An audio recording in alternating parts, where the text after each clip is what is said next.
Kakšna je naša opozicija? Če bi me vprašal otrok, kaj je to opozicija v tem momentu, jaz bi rekel, to so tisti ljudje, ki govorijo, da je treba narediti tisto, česar sami niso naredili, ko so imeli možnost. Ne? Prav se po opoziciji je zdaj čist nekaj drugega. Prav je tej novinarki nekaj ta mala je bila, ne vem, kako je že. Se rekel, vedem, kako te ni sram. Zakva? Ja, veš, novinari so, mediji so nasploh največje zlo zato, ker so del tega režima, pa na vsak način se delajo kao neodgovorni, v smislu, pa se mi ne kandidiram. In edina svetla točka, čeprav jaz sem prvi imel mnoge težave v Tarči. Jaz sem v Tarči bil samo 2krat, od začetka mojega delovanja. Tam so se pogovarjali o meni po cele ure, sploh v času tistih protestov, brez mene. Najhujša oblika nepismenosti je politična nepismenost. Ti, če ne znaš brati, si v resnici nevaren samo sebe. Če si pa politično nepismen, si pa nevaren še vsem okrog sebe.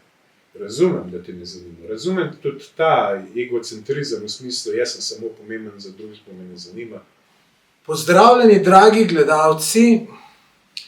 Evo, prva oddaja s politikom, prvi moj gost, Zoran Stevanovič. Zoran, hvala, ker si prišel. Z veseljem, dober večer tebi in tvojim gledalcem, gledalkam. V prvi vrsti se opravičujem vsem, ker zamujam. Vozil sem se iz Krana v Trebnje točen 2 uri in to je eden od razlogov, zakaj smo se mi sploh lotili politike, ne? Da bi popravili te scene, da zgubljamo vsi skupaj živce na teh cestah. Kamor so izginile milijarde, ampak v bistvu še vedno stojimo in čakamo. To je res, ja, to je res problem. Lahko za začetek poveš, kaj resnica obljublja volivcem, če pride v parlament, če bo del koalicije?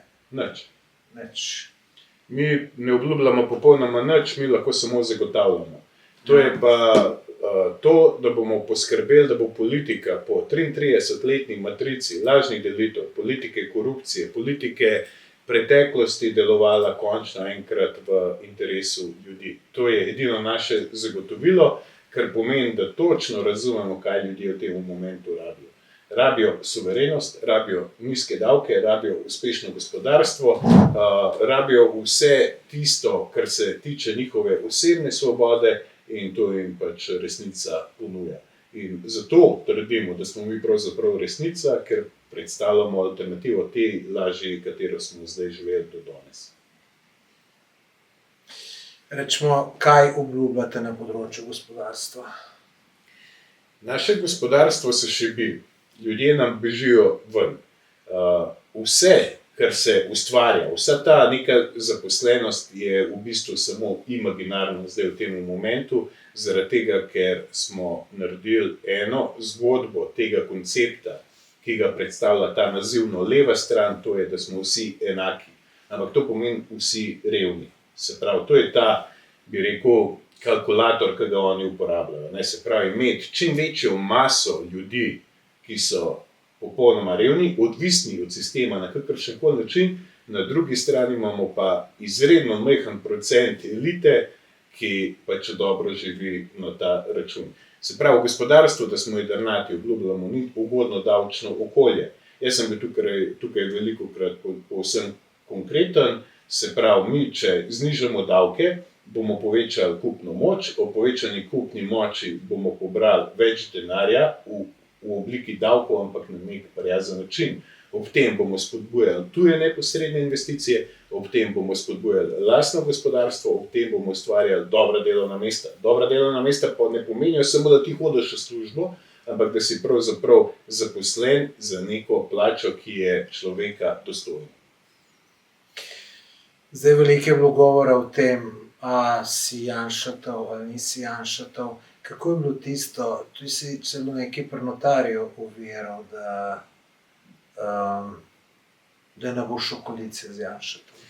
Lahko malo več o to poveš? Ja, v vsakem primeru je treba tukaj razumeti več stvari. Mi stranko SDS smatramo kot najbolj etabliranega predstavnika starega sistema, na podlagi katerega se v resnici vse odvija. Ne? Se pravi, mi imamo dve stranki na volitvah že ves ta čas, odkar smo samostojna država. Ena je SDS, druga je anti-SDS. In jaz sem že povedal, da jaz tega človeka sploh ne poznam. Nikdar ga nisem užil videti. Mogoče on celo dober človek. Nimam nič proti njemu osebno. Ampak je pa dejstvo, da je ustvarjen, da je tak, kar je. Da na eni strani obvladuje neko stabilno volilno telo, na drugi predstavlja zlobnega zmaja, proti kateremu bojo ljudje volili, za kogarkoli po mainstream rekel, da je ta prav. Se pravi, je del tega sistema ali pa režima, kar ga mi imenujemo. Druga pomembna stvar je ta, da je on v letih 21-22 zoper mene sprožil neke nezakonite postopke.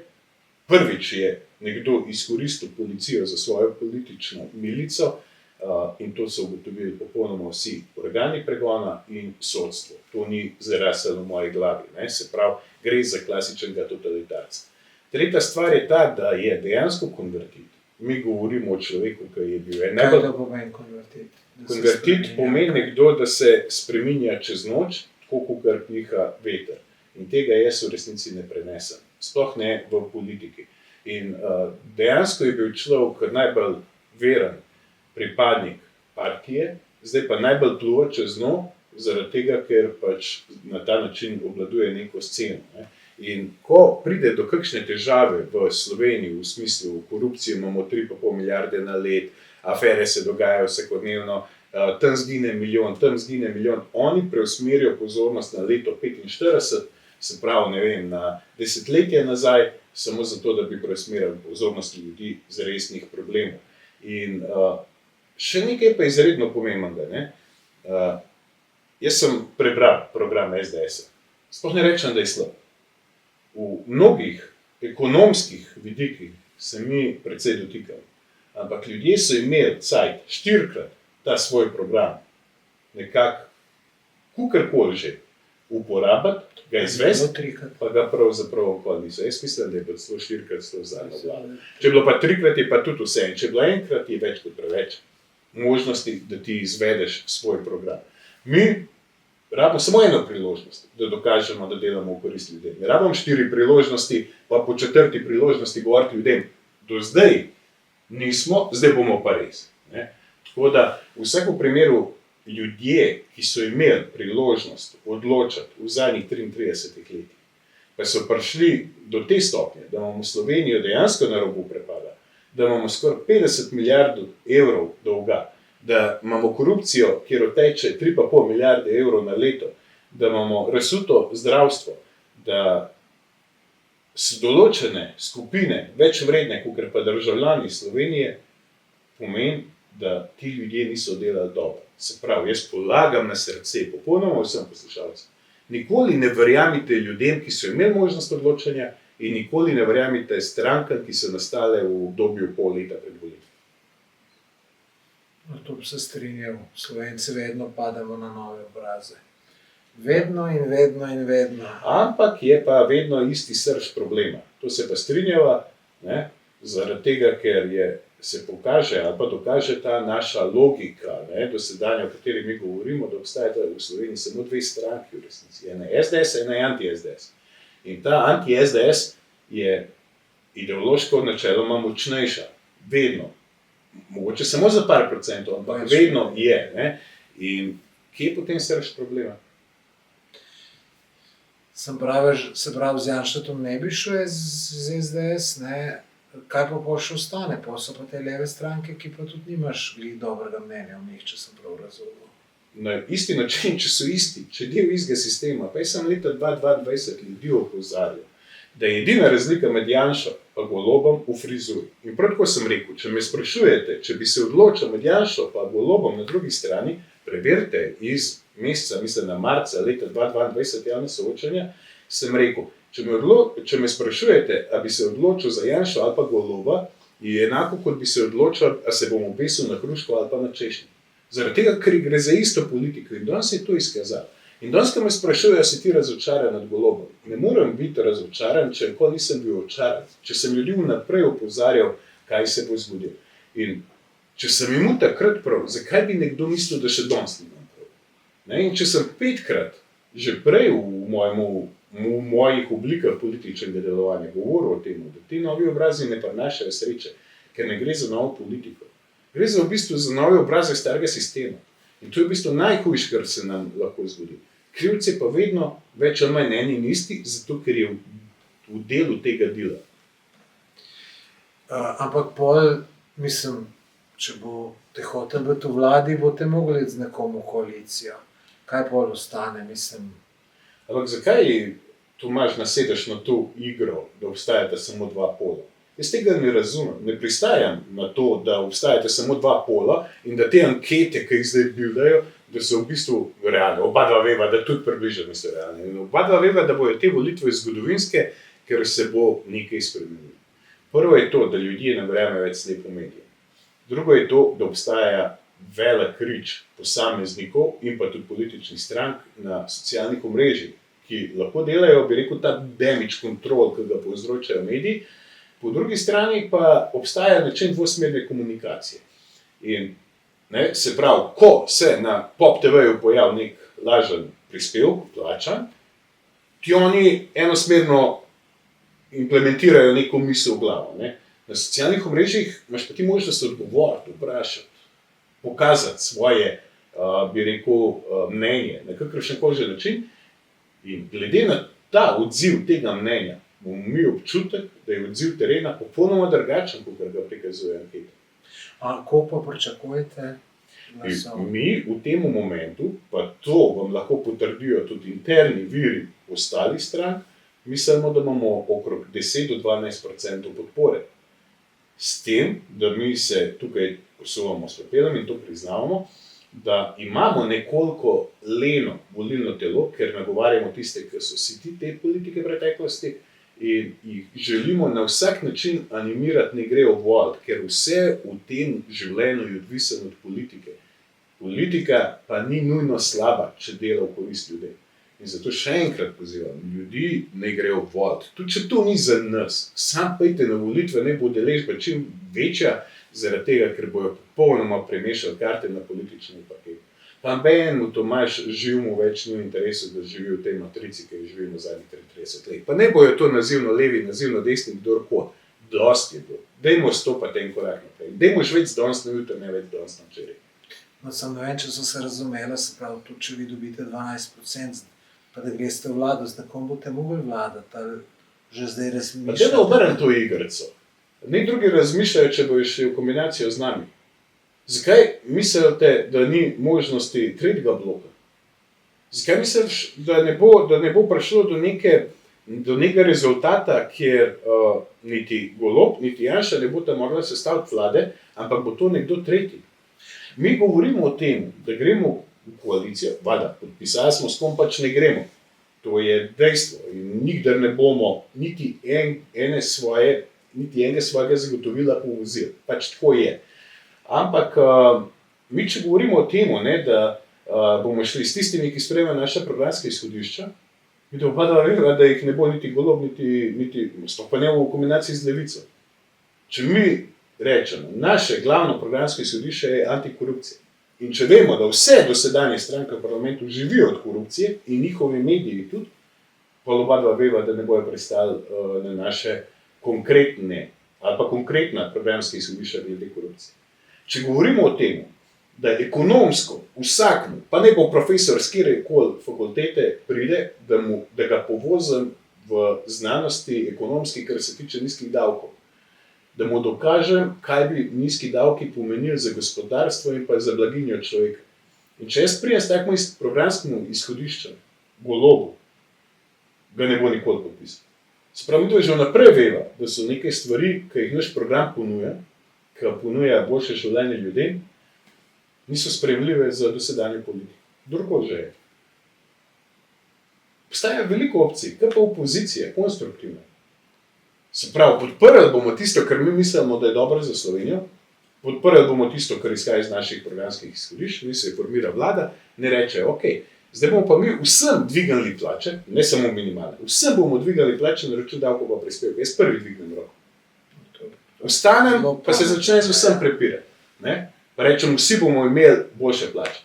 pa rečemo, dajmo znižati bencin, pa dajmo znižati dizel, pa dajmo znižati elektriko, na račun trošarine pa tako, da pravilno obrestujemo z DDV-jem samo neto ceno energenta, ne pa celotno ceno. Prvi dvignem roko. Ampak prijatelj moj, en negativen ukrep ne boš sprejel.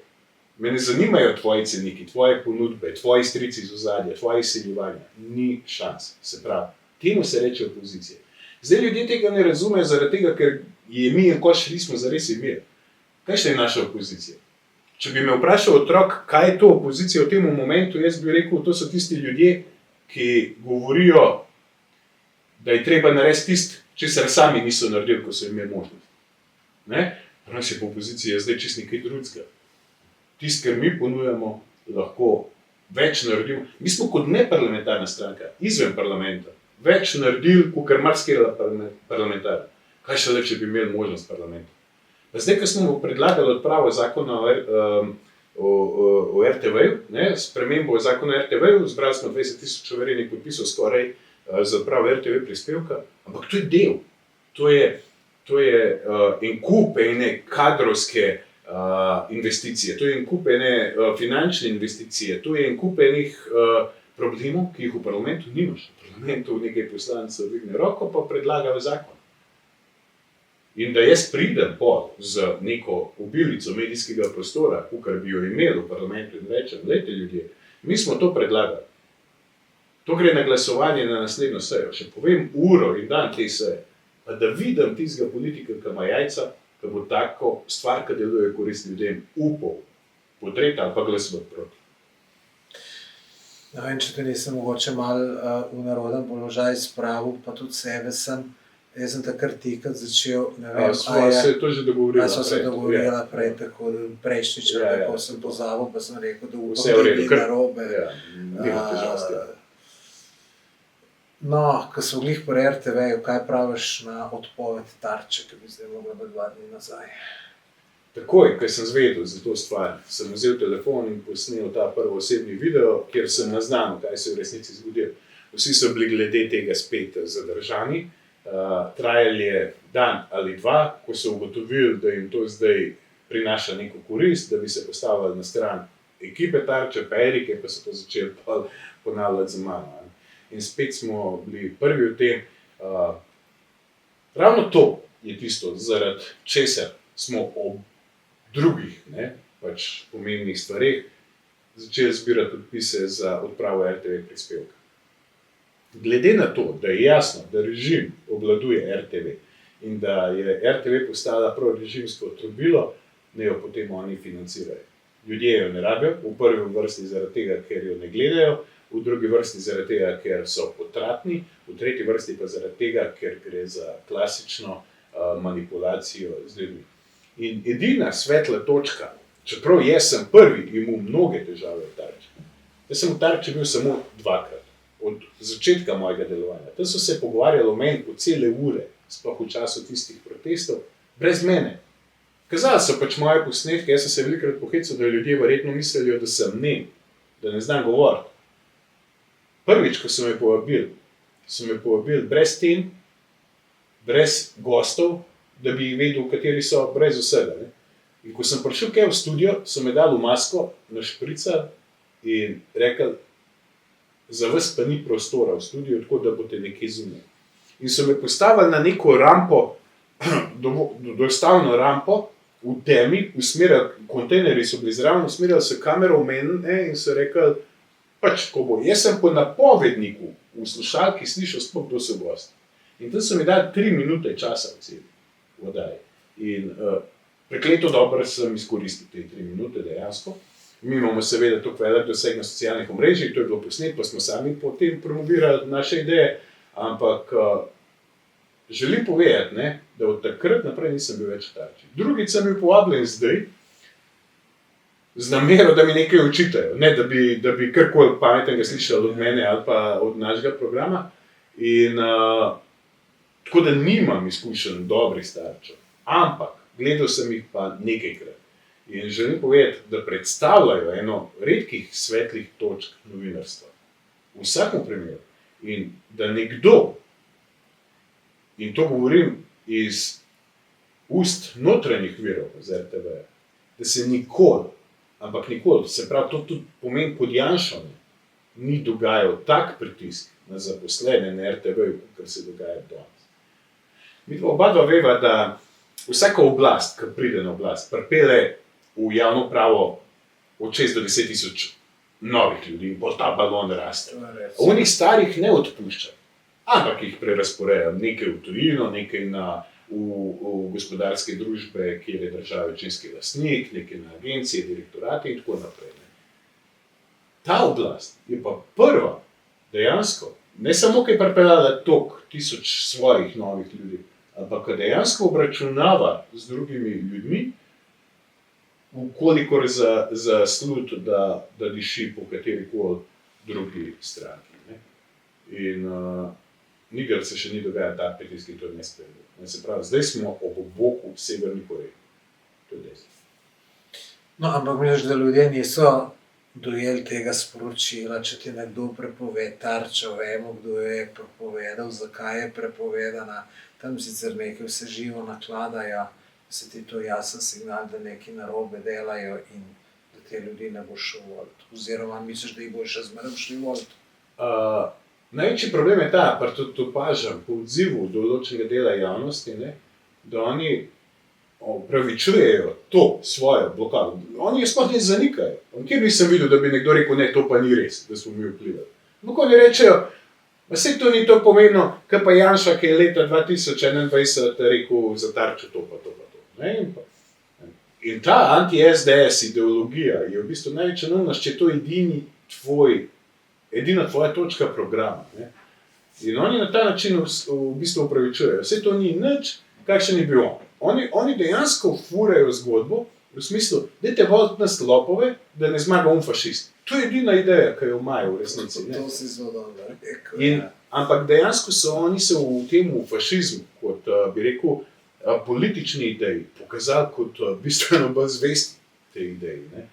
In se pravi, ne zagovarjam nobenega od njih, zato ker jih smatram še enkrat kot del istega sistema, kot del, ki traja že toliko časa, ampak mislim, da pa mi predstavljamo neko novo politiko, ki bi to lahko odpihnala, predvsem na način, da jim ne posvečamo nobene pozornosti več.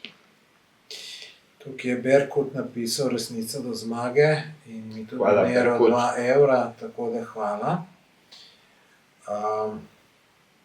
Zdaj, če se nekaterem ne pokažejo komentarji, naj vam povem, da mogoče kaj takega napišete, kaj jaz tukaj vidim ene komentarje, pa jih hočem pokazati, pa ne deluje.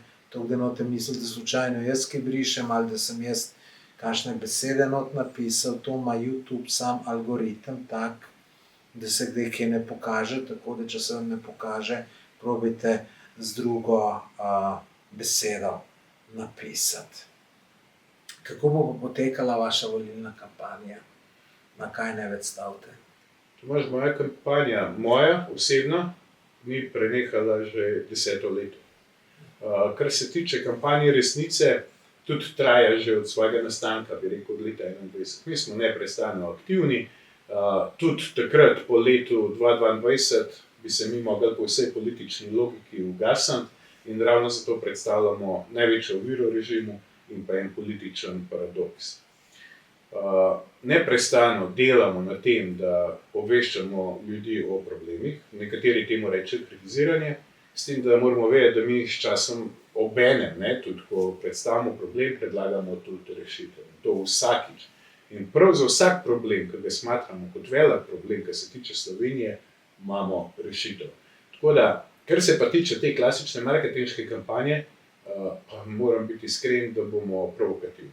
V celi kampanji vedno bomo hodili po tistem robu, o katerem se bo govorili. Ne bo to za nekatere negativen, za nekatere pozitiven, ampak na vsak način želimo biti drugačni od drugih.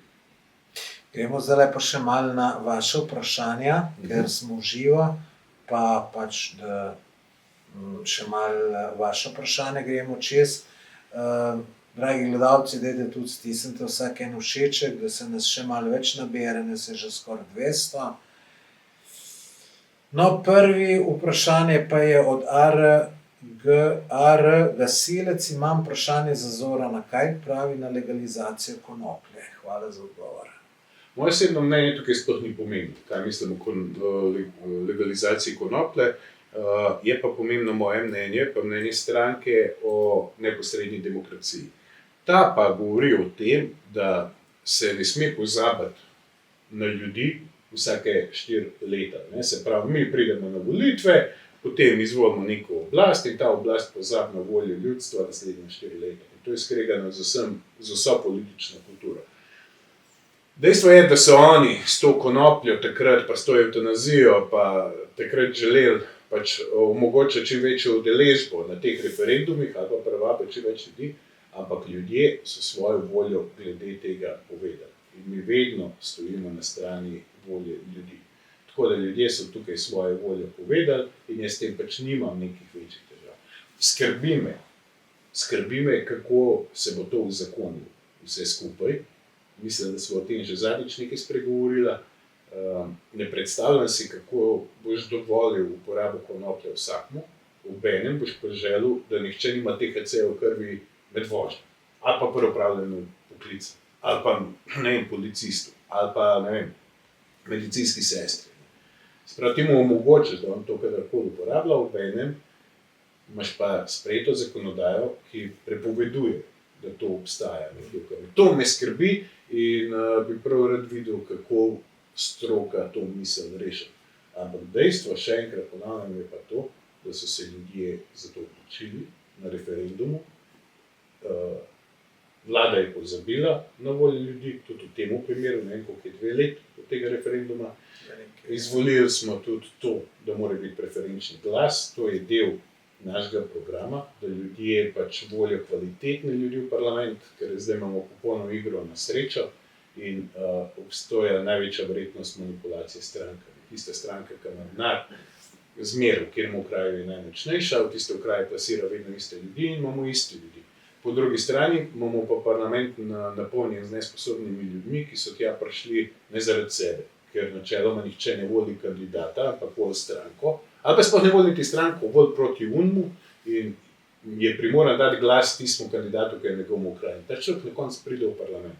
In tudi pri Golobu se je to zdaj videlo, mi smo dobili tam 43 poslancev, večine nismo niti poznali, niti vedeli, kdo so. Zdaj se je pa izkazalo, da gre v bistvu samo za strojčke za glasovanje, tako kakor jim reče šef, in ne znajo niti stavka sestaviti. In to je en velik problem. In tudi tam smo rekli, da bomo to zadevo spremenili, tudi odprli niso razprave o tem. Sprav je šlo za popoln nateg ljudi. Boštjan sprašuje, zanima me, kakšno je njegovo mnenje o kriptovalutah, ali se zavzema za obdavčitev in če za kakšno obdavčitev. Jaz sem že mesec dni nazaj posnel video na to temo, to je tudi eden od naših programskih izhodišč. Mi kot stranka, ki smo svobodnjaki in ki zagovarjamo, da mora biti pravica do gotovine vpisana v ustavo, mi tudi zagovarjamo to, da ljudje lahko investirajo tudi v kriptovalute in prepričani smo, da smo Slovenci neki pionirji tega, po drugi strani, da obstaja velika verjetnost, da bi lahko privabili tuj dotok seveda poštenega kapitala. Zdaj, če imaš ti neko finančno policijo, pa urejeno pravno državo, te stvari funkcionirajo in gre za legalen denar, tako da je odgovor nič, torej ničelna obdavčitev na kriptovalute.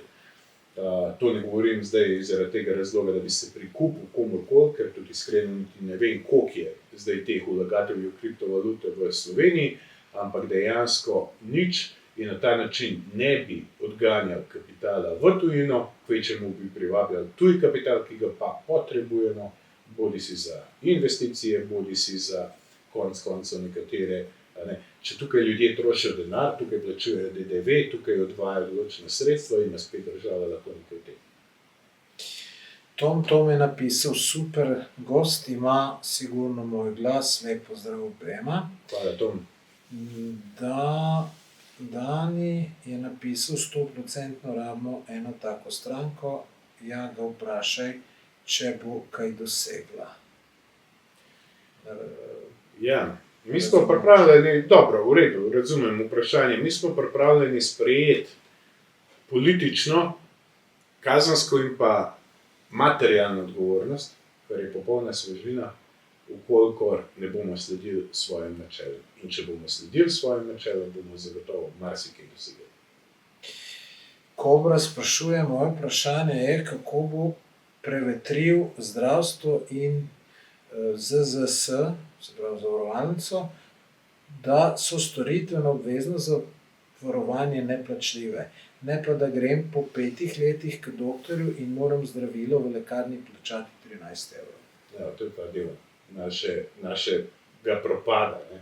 Naše zdravstvo je največje ogledalo naše države. Ne. Se pravi, ljudje morajo samo razumeti, da mi nimamo javnega zdravstva. In vsa zdaj tudi, predvsem trenutna oblast, ki zagovarja javno zdravstvo, bo mogla slej ko prej priznati, da ga mi nimamo. Državno zdravstvo imamo. To pomeni, da je v rokah lobijev, da je privatno, ampak da ga obvladujejo vsi ostali, razen javnosti, ki naj bi bila lastnik tega zdravstva. In javno zdravstvo pomeni, ne da se vrši v državnih ustanovah, v zdravstvenih domovih, ki jih vodijo največkrat z izgubo raznih politično nastavljenih ljudi, ampak javno zdravstvo pomeni, da je financirano iz javne blagajne. Jaz pa ti, Tomaž, plačujeva neke prispevke, plačujeva neko dopolnilno zdravstveno zavarovanje. Ta denar se nabira v javni blagajni. Ko midva rabva zdravstveno storitev, jo lahko iščeva, kjer jo hoče. Vedno v ekonomiji, če povpraševanje preseže ponudbo, pride do čakalnih vrst, pa do podražitve storitev. Tudi ko je na stanovanjskem trgu konec koncev. In tukaj moramo povečati kaj? Ponudbo. Ne? Povečamo jo pa lahko, da plasiramo na trg javnega zdravstva tudi privatne zdravnike. Se pravi, ti, ko prideš, ko plačuješ pridno vse te prispevke, jaz 12 let nisem bil pri zdravniku. Ko pa ga rabam, želim, da mi ga plača javna blagajna. Pa da boš pošel ta prav cajt na vrsto, ne zagled, ne, tako da.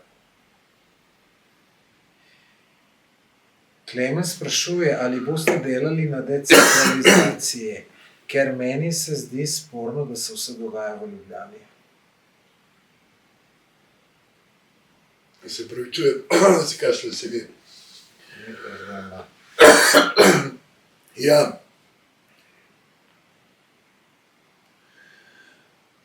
Mi decentralizacijo vidimo skozi pokrajine, Ja. s tem, da ne sme biti Ljubljana svoja pokrajina. Mora biti pridno razdeljena na ostale pokrajine, drugače nismo nič naredili. Tudi, a se ti to zdi, mislim, fino bi bilo kaj na temu narediti, da se ne bi toliko ljudi v Ljubljano vozilo, ne? Rečemo, iz Dolenjska se vozijo, iz Kočevskega se vozijo, iz Štajerske se vozijo, iz Primorske se vozijo, verjetno tudi z Gorenjske, to malo manj poznam, ker nisem z onih koncev, ne?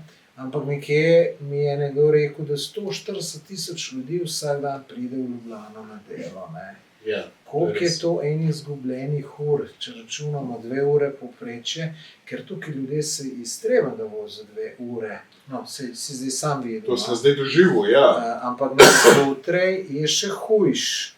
Zjutraj pa pol, ko greš, ja, še malo prej, če bi šel, bi bil še hujš, ne. Verjamem, ja. In to je 2 ure, oni, ki v Celje hodijo še več kot 2 ure. To je vsak Prav. dan 280 000 izgubljenih ur. Res je. Tako kot sem rekel, mi se zavzemamo za decentralizacijo, Ja. te pokrajine nam odgovarjajo, s tem, da ne bi širili javne uprave na ta način, ne? Da bi Ja. dosegli, da bi se to nekako pokrili z notranjimi kadri javne uprave, oziroma da bi se določeni oddelki potem recimo na upravnih enotah ukinjali pa preusmerjali sem. Kar se pa tiče teh voženj, je pa tudi to pomembno, da mi planiramo preseljevati tudi določene dele javne uprave po regijah. Tukaj mislim predvsem recimo Ministrstvo za infrastrukturo, paše v Koper, zraven Luke Koper. Ministrstvo za kmetijstvo paše mogoče na področje Prekmurja. In potem ti na ta način, ko razporediš te službe po Sloveniji, po omogočaš ljudem lažji dostop, obenem pa tudi fluktuacija se obrne v različne konce, ne ostaja samo v Ljubljani. No, tukaj malo daljše vprašanje oziroma več stvari sprašuje Jernej Korošec. Ali bo delal na tem, da se ukine socialna vsem delovno sposobnim, poveča pomoč invalidov, ter ali je proti migracijam? Absolutno.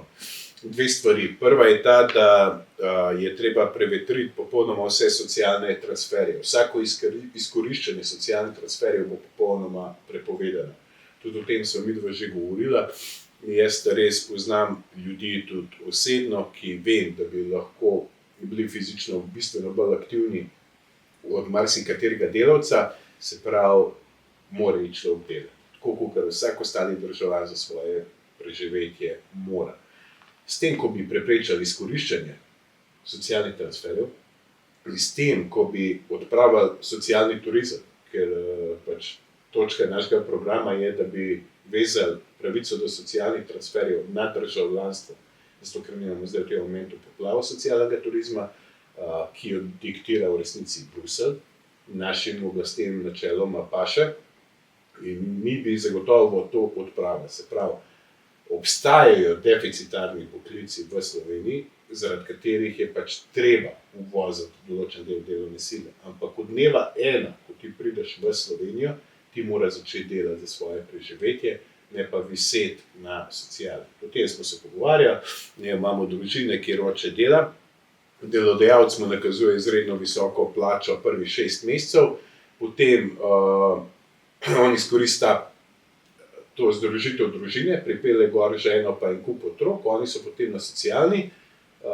vmes mu delodajalec potem po dogovoru zniža plačo, pripadajo mu visoki socialni transferji in to kar traja in teh ljudi je res ogromno. In če bi samo zajeli ta plačila, ne samo, da bi lahko dvigali plačo oziroma socialno podporo tistim, ki ne morejo delati, ki so res invalidni, na kakršenkoli način gibalno ovirani, ali pa, ne vem, drugače bolni, lahko bi tudi ta denar vložili marsikam.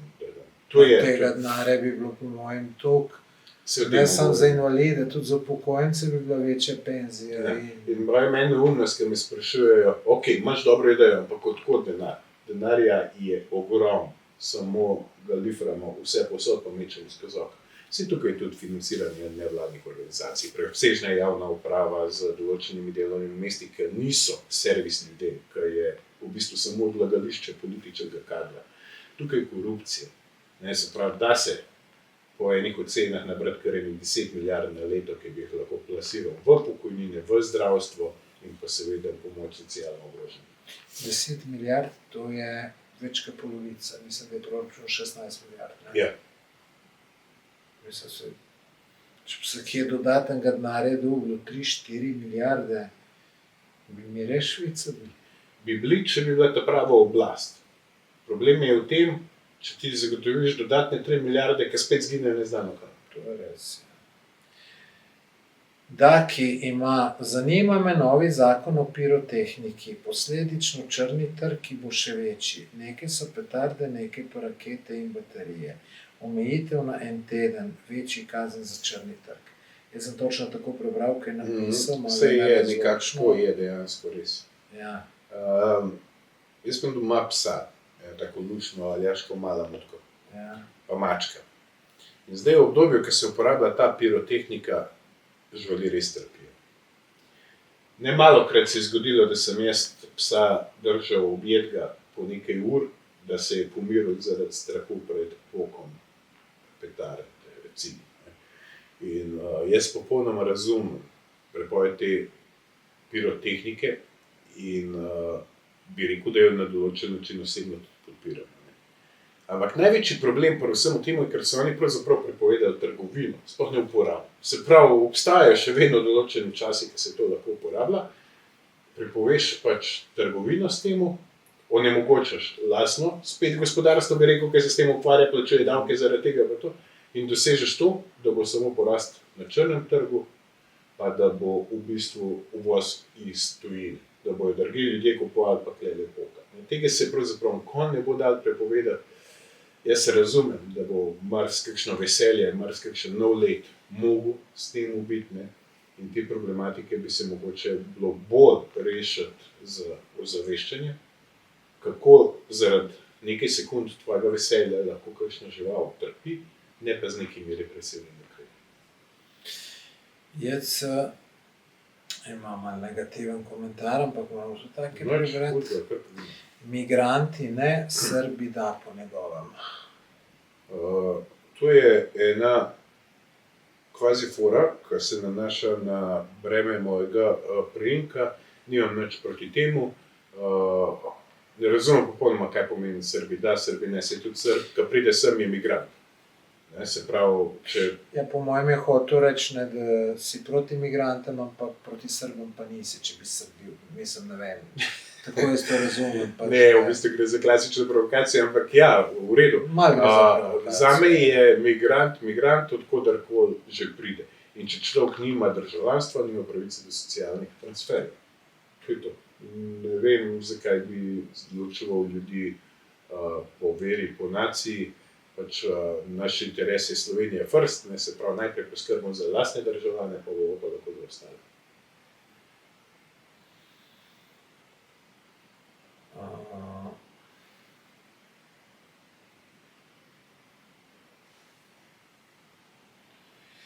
Tukaj je še en komentar od Dani, mislim vprašanje.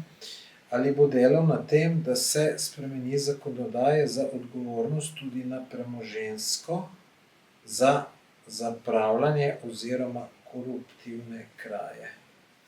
Absolutno, sej mi želimo doseči ta nivo politične kulture, ker temu se reče politična kultura. Mi to mešamo, ta dva izraza, ne, se pravi. Politična kultura pomeni, da ti zastopaš voljo svojega volilnega telesa za vsako ceno. To pomeni politična kultura. Mi mislimo, da politična kultura pomeni leporečenje, pa smehljanje, pa zabijanje noža v hrbet en drugemu, pa 5000 praznih besed, ki nimajo nobenega pomena, ne. Viš, kdo je recimo politična kultura narod? Ne, sej niso dejansko taki, ampak kot taki polite se predstavljajo, Angleži. In ne vem, če si kdaj gledal njihovo sejo v parlamentu. To zgleda kot nogometna tekma. Oni se obmetavajo s papirčki, kričijo en na drugega. Aha, ja, dej sem na televiziji. Ja, se pravi, ampak to je politična kultura, ker oni so pripravljeni se tudi stepsti za svojo idejo, pa za to, za kar so bili izvoljeni. Pri nas pa živimo politično korektnost. No, to sem pa že večkrat povedal, da je v celofan zavita laž. Se pravi, da ljudje leporečijo, da se kregajo samo pred kameram, ker sem bil velikokrat zraven, ko se potem kamere ugasnejo, so najboljši prijatelji in samo kupčkajo pod mizo kako in kaj, pred ljudmi pa delujejo kot dva nasprotna tabora. In definitivno del politične kulture, ki bi jo mi radi vzpostavili, je ta, da ljudje, ki imajo možnost odločanja, tako samo štartu rekel, odgovarjajo. In politično, seveda, to je prvo. Ne vem, mi smo imeli avstrijskega predsednika, ki so mu ugotovili po določenih letih samo, da je prekopiral določen del doktorata, pa je šel kot stop. Pri nas bi čakali, pa čakajte, da pove sodišče, pa KPK, pa pa trej, to se vleče 15 let, ono dela 3 mandate, gre v penzijo, pa ne ugotavlja doktor. Se pravi, v prvi vrsti politično, v drugi vrsti kazensko, z našo spremembo kazenske zakonodaje, ki bi imela poseben člen, ki se mu reče politični kriminal, s katerim bi se ukvarjali posebni organi in policije, in tožilstva, in pa specialno sodišče, kjer ne bi bilo čakalnih vrst, ampak bi bilo to hitro, z javnim naznanitvom, se pravi, realnim, ne tako, kot se zdaj mediji ukvarjajo, dajmo te skriti, pa dajmo tega linčati, zaradi tega, ker pač je nasprotnik režima, in pa četrta stvar, premoženjstvo. To je najbolj pomembno zaradi tega, ker država more na nek način dobiti svoje izgubljeno škodo. Je pa problem, ker en človek, pa ga imamo recimo kot župana Ljubljane, ali pa ne vem, lahko povzroči za par 10 milijonov evrov škode državi. Na koncu ga ti nimaš prijeti za nič, ker nima nič pač vse. Tako da te stvari je dejansko treba kali zatreti. Ne pa dovoliti, da se dogajajo, pa iskati krivca, pa ti reči odškodninsko odgovornost. No, pa bi bilo to za politike, bi bile hujše kazni. Po mojem bi bila smiselna, ker če si politik, služiš. Mislim, meni se bolj grdo zdi, če politik nekaj ukrade, kot pa normalen človek. Absolutno. Sej to je edino prav. Ne? Se pravi, če tebi država, če tebi ljudje dajo neko zaupanje in če boš navaden človek ukradeti Snickers v trgovino, boš zato kaznovan to pa to, pusti pa zdaj neko zakonodajo, pa pregonjen predlog, pa mala škoda, pa tako, ampak recimo, karikira. Ukras boš čokolado, je kazen taka in taka za navadnega državljana. Ti, ki ti je pa država zaupala, pa ne bo to policist, ne bo to tožilec, ne bo to sodnik, ne bo to kakršenkoli funkcionar. Tebi, ki je pa država zaupala in ti dala določene pooblastila, no tebi pa pripada 5-krat večja kazen. In o tem govorim, ne? In tak linč ti bom naredil v vsakem momentu, da nikomor drugmu več ne bo padlo na pamet, da kaj takega naredi. To je dobro razmišljanje. Čeprav to so ljudje kar pozabili, da meni je ena razlagala, ki je sodnica. Sem si rekel, kazni bi mogli biti večji, da bi bil red. In je rekla, da neke raziskave kaže, da večje kazni ne pripeljejo do tega, da je manj kriminala. Jaz sem pa rekel potem, pa če so te visoke kazni brez veze, da ima potem, pa če greš ti čez naselje, če 30 več voziš, da ima samo 10 evrov kazni. Pa bomo videli, kako bojo pa ljudje bolj kršili to prometno zakonodajo, se bojo 100 vozili čez naselje, Jaz tudi mislim, da če ti nekaj vidiš, da koliko je kazen, da te malo stisne in dobro razmisliš, ali boš naredil, ali ne boš naredil. Ja, s tem, da dobro, sodnica ne piše zakonodaje, ona odloča pač po napisani zakonodaje sprejemajo tisti nepismeni, ki so se vrstili srečo v parlament, kot so se prej pogovarjali in pač to je. Se je to na podlagi določenih strokovnih mnenj, priprav in tako naprej, ampak vse. Drugače ni čisto Tomaž, da bi večje kazni res prinašale večji red. Tudi v CPP-ju je to jasno vidno, recimo. Skandinavci pa Američani so to recimo pogrutali. Oni so rekli, dobro, okej, mi dopuščamo možnost, da nekdo krši pravila. Krši pravila. Američani te tudi ustavili ne bojo. Tudi ustavili te ne bojo, če si pijan. Oni ti dajo tam zahoditi po črti, okej, dober si pel, Ampak prijatelj, češ ti kjer bo kaj naredil. Ne jutri, pojutri, še čez 3 mesece, ne, zdaj gre z nami in zdaj bomo pokazali vsem ostalim, kaj pomeni, če ti, recimo pijan, nekaj narediš. In kako pa ljudje razmišljajo, Stojijo za šankom, pijejo pivo in reče, pri nas človek, jaz pa ne bom zdaj tretjega spil, zato da me policaj ne ustavi. Tako je pri nas praksa. Tam pa pol vlada logika. Jaz pa ne bom tretjega spil, da ne bo komu kaj naredil, kar je prav. In isto bi mogli biti v politiki. Okej, jaz bom, pragmatičen, bom sodeloval, bom konstruktiven tukaj, bom tretje. Ampak niti na kraj pameti mi ne sme padati, da bom jaz vzel nekaj ljudem, kar ni mojega. Zato, ker vem, da bom jaz in moja družina ožigosana za veke vekov.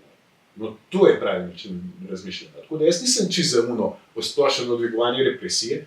Pri Šutarjevem zakonu smo to videli, ker se to vedno samo odbije kot bumerang ljudem. Ne tisti ciljni skupini, za katero si sploh, ali pa si lagal, da zaradi njih to sprejme. Ali pa recimo te zdaj evropske direktive glede klasičen primer, prepoved uporabe spletnih omrežij za mlajše 16 let. Pa ni te večji interes, ali pa ti ni boljš, da ti rečeš, dajmo mi vlagati v družine. Ne bo družina osnovna celica družbe, če zboli ena celica, zboli cel organizem. Dajmo mi vlagati v družino na ta način, da bo ona naučila otroka, da ji dovolimo, da nauči otroka, da ve, kaj je to, pa kaj je narobe. Jaz sem tudi gledal filme v 80-ih letih, ki so se streljali. Pa zato nisem to smatral kot normalno, pa se šel streljati. Ne moreš mi reči, da se otrok lahko kaj neumnega nauči na TikToku, na Facebooku, na Instagramu.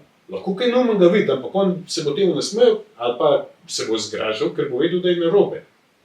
Zato, ker ga je nekdo to naučil. Ne moreš pa ti opravičevati, da boš ti zdaj zaradi tega, ker ljudje tam pač vse in svašta objavljajo, da boš ti prepovedal mlajšim od 16 let samo za eno namero, da imaš čim večji nadzor nad ljudmi, da pobereš vsem dokumente, da točno veš, kaj kdo gleda, da točno veš, kaj kdo dela, kje se nahaja, kaj objavlja. No, proti temu pa mi smo, ker osnovna naša nit je biti to svobodnjaštvo. In isto je bilo s tem direktivom, ki so bile kao sprejete glede pedofilije. Ne moreš ti z večjim ali pa samim nadzorom nad spletom, pa nad vsemi nami, ki uporabljamo splet, govoriti o temu, da boš nam vsem pobral zdaj podatke, zato, ker se ti boriš proti neki pedofiliji. Če ti veš, da se bo ta pedofilija preselila na dark web, kar se načeloma že tako je, ker imaš druge instrumente, da se boriš proti temu, pa javno priznaj, hočem vse vedeti od tebe. Hočem vedeti, kdo si, kako razmišljaš, kaj delaš, da ti bom ponujal svoje reklame, da te bom imel pod nadzorom in da bom vladal na ta. Se pravi, popolna robotizacija mase. In to se pri nas dogaja, ne? In to so stvari, kjer vedno šuter je zakon, ni čisto nič drugega.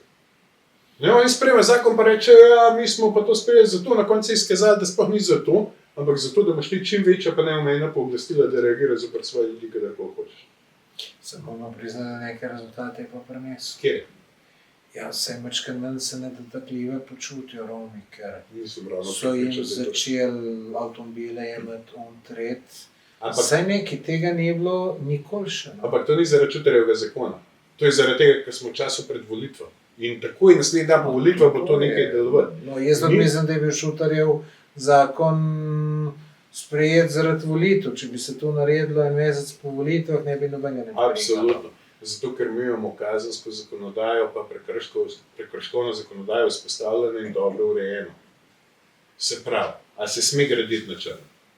Ne sme. A se sme voziti z neregistriranim avtomobilom? A smeš biti oborožen? A smeš streljati? Sme obstajati skupnost, kjer ne sme policija izvesti racije brez prisotnosti vojske? Ne sme. Se pravi, samo upoštevaj načelo enakosti pred zakonom. Mi imamo to vse super, ne rabiš ti nobenih dodatnih zakonov sprejemati, samo ne imej dvojnih meril.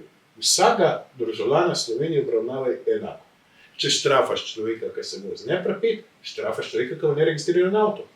Če kaznuješ človeka, ki reče policistu ali pa protestira na nek grob način do njega, ga štrafaš 500 € kazni zaradi nedostojnega vedenja do uradne osebe, boš tudi kaznoval človeka, ki pretepa policista. Pa ne glede na to, iz katere skupnosti izhaja. Jaz nisem za nobeno obliko diskriminacije, ne želim pa tudi, da kdorkoli, kogarkoli privilegira v odnosu na mene. Se pravi, Šuterjev zakon je popolnoma nepotreben, obstaja kazenska in prekrškovna zakonodaja, ki bi te stvari rešila, samo treba jo izvajati.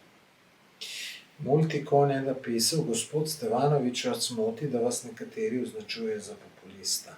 Ne, to mi je celo pohvala. Prej sem govoril o politični kulturi. Populizem je del politične kulture. Populizem je doktrina politična, ki zagovarja ljudi proti elitam. Zato se imenuje populus, ker populus pomeni ljudstvo. Marsikdo to zameša, ne, za popularizem, ne, se pravi za tisto, da bi ti govoril nekaj, kar je všeč širši množici ljudi, pa tudi s tem nimam problemov, če je to pač resnica.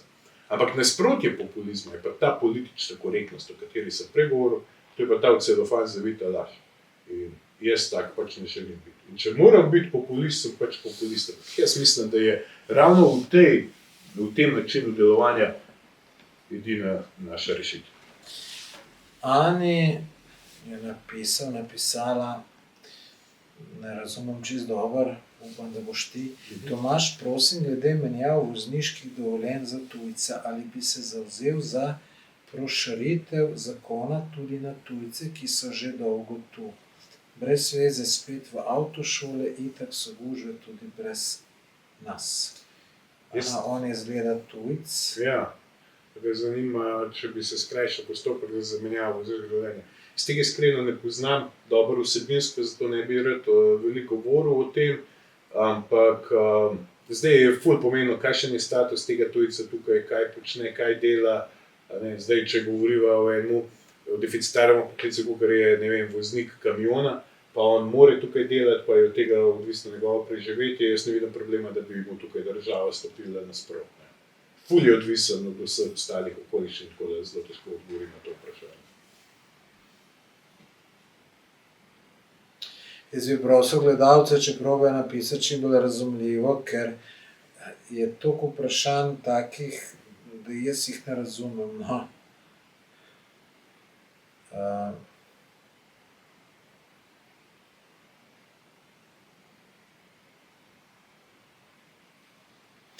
Dajmo malo za hec tega, vprašaj ga, kako se je spoznal z Epsteinom. To piše. Ne, ampak to drugače,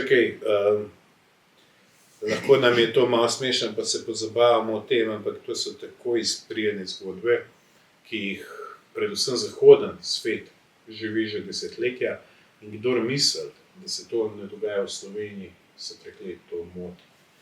Naše elite so ravno tako izprijene, s tem, da mogoče delujejo, bolj bi rekel, ta matrica se nadaljuje, ne, se pravi iz globalnega nivoja na evropski nivo, iz evropskega nivoja na slovenski nivo in tako naprej, ampak tudi mi imamo razne take izprijene zgodbe in marsikdo, o tem je načeloma sploh ne vara govoriti, pa gnusi se mi, ampak marsikdo od stricev iz ozadja trenutno v Sloveniji, sem prepričan, da pripada, bi rekel, tem lobijem izprijenim in ko slišim kakšne zgodbe, če bi jih ljudem govoril, mi ne bi verjeli, ker deluje tako grozno filmsko, tako grozljivo, tako srhljivo, tako izprijeno, da je to nekaj nenormalnega. Mi celo ne moremo postaviti na čelo države človeka, ki bi se lahko pohvalil s klasičnim, tradicionalnim ali pa družinskim vrednotam.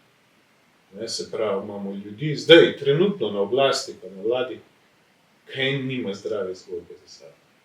Da bi saj pokazal mlademu zgled, lej, bod oče, bod mož, bod mama. Tega enostavno ni. In če gremo od predsednika vlade do, ne vem, državnega zbora, do ministrov, stalno neke afere, stalno neke limonade, stalno neki dogodki, ki v bistvu mladim samo pokažejo, lej, če boš pa naj dobil še starleto, boš pa premil. Ker v bistvu res ni dobra popotnica za neko tradicionalno pa družinsko življenje, ki ga ne zagovarja. No, jaz mislim, da tu bi se mogli malo na to nazaj varati, ker je šlo predaleč. Tako da... To je ta degradacija družbe, ki pripelje do Epsteina. Ja, to je to. Ne vem, zdaj, ali je to, kar sem povedal, da je prav, da bi šli to, ali sem pa jaz čisto naumel, ker me zdi, da gre čisto na pravo smer. In tudi potem, ker ni teh vrednot, potem tudi otroci niso tako vzgojeni, kot bi mogli biti, in pol pa depresija, pa on pa tret, pa četrt. Vse da nas verjetno težje biti otrok, pa najstnik, kakor je bilo, rečemo, ko sem bil jaz v 80-ih letih, 90-ih. Smo se kar fino imeli, čeprav je bilo manj stvari, no. Ja, ne vem, če je ravno težje, ampak je bistveno bolj zmedena situacija, ne. Zdaj, otrok, včasih je vsaj odgovorna oseba za otroka vedela, kaj ta otrok more ali pa hoče biti, no, čeprav se obrniti. Danes otrok do 30 leta, kot ponovadi še vedno otrok, sam ne ve, kaj hoče. In to je samo to, zato ker nimamo odcepljenih teh osnovnih moralnih vrednot, ki bi jih marsikdaj lahko družina, oče, mati, neka lepa klasična družina odcepila svojemu otroku, ampak jim pač ne omogoča država. Bodi se skozi šolstvo, bodi se skozi ostale oblike pranja možgana. Kako bi komentiral tale komentar od JC197?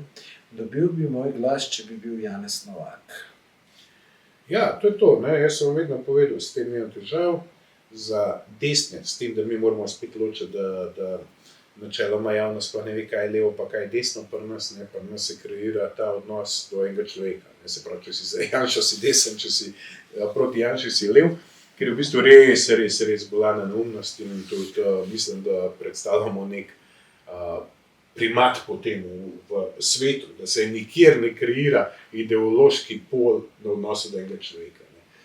Ampak, če bi rekel te nazivno desni, za njih sem premalo Slovenec in vedno bom. Nazivno levi pol, bi bo pa imel vedno za preveč desen. Tako da razumem to njegovo mnenje, če se človek odloča kljub vsem dogajanjem v zadnjih 33 letih o tem, a bo dal glas nekomu, ki res želi nekaj spremeniti na podlagi tega, kako se ta človek piše, je sploh vprašanje, a si želi njegovega glasu.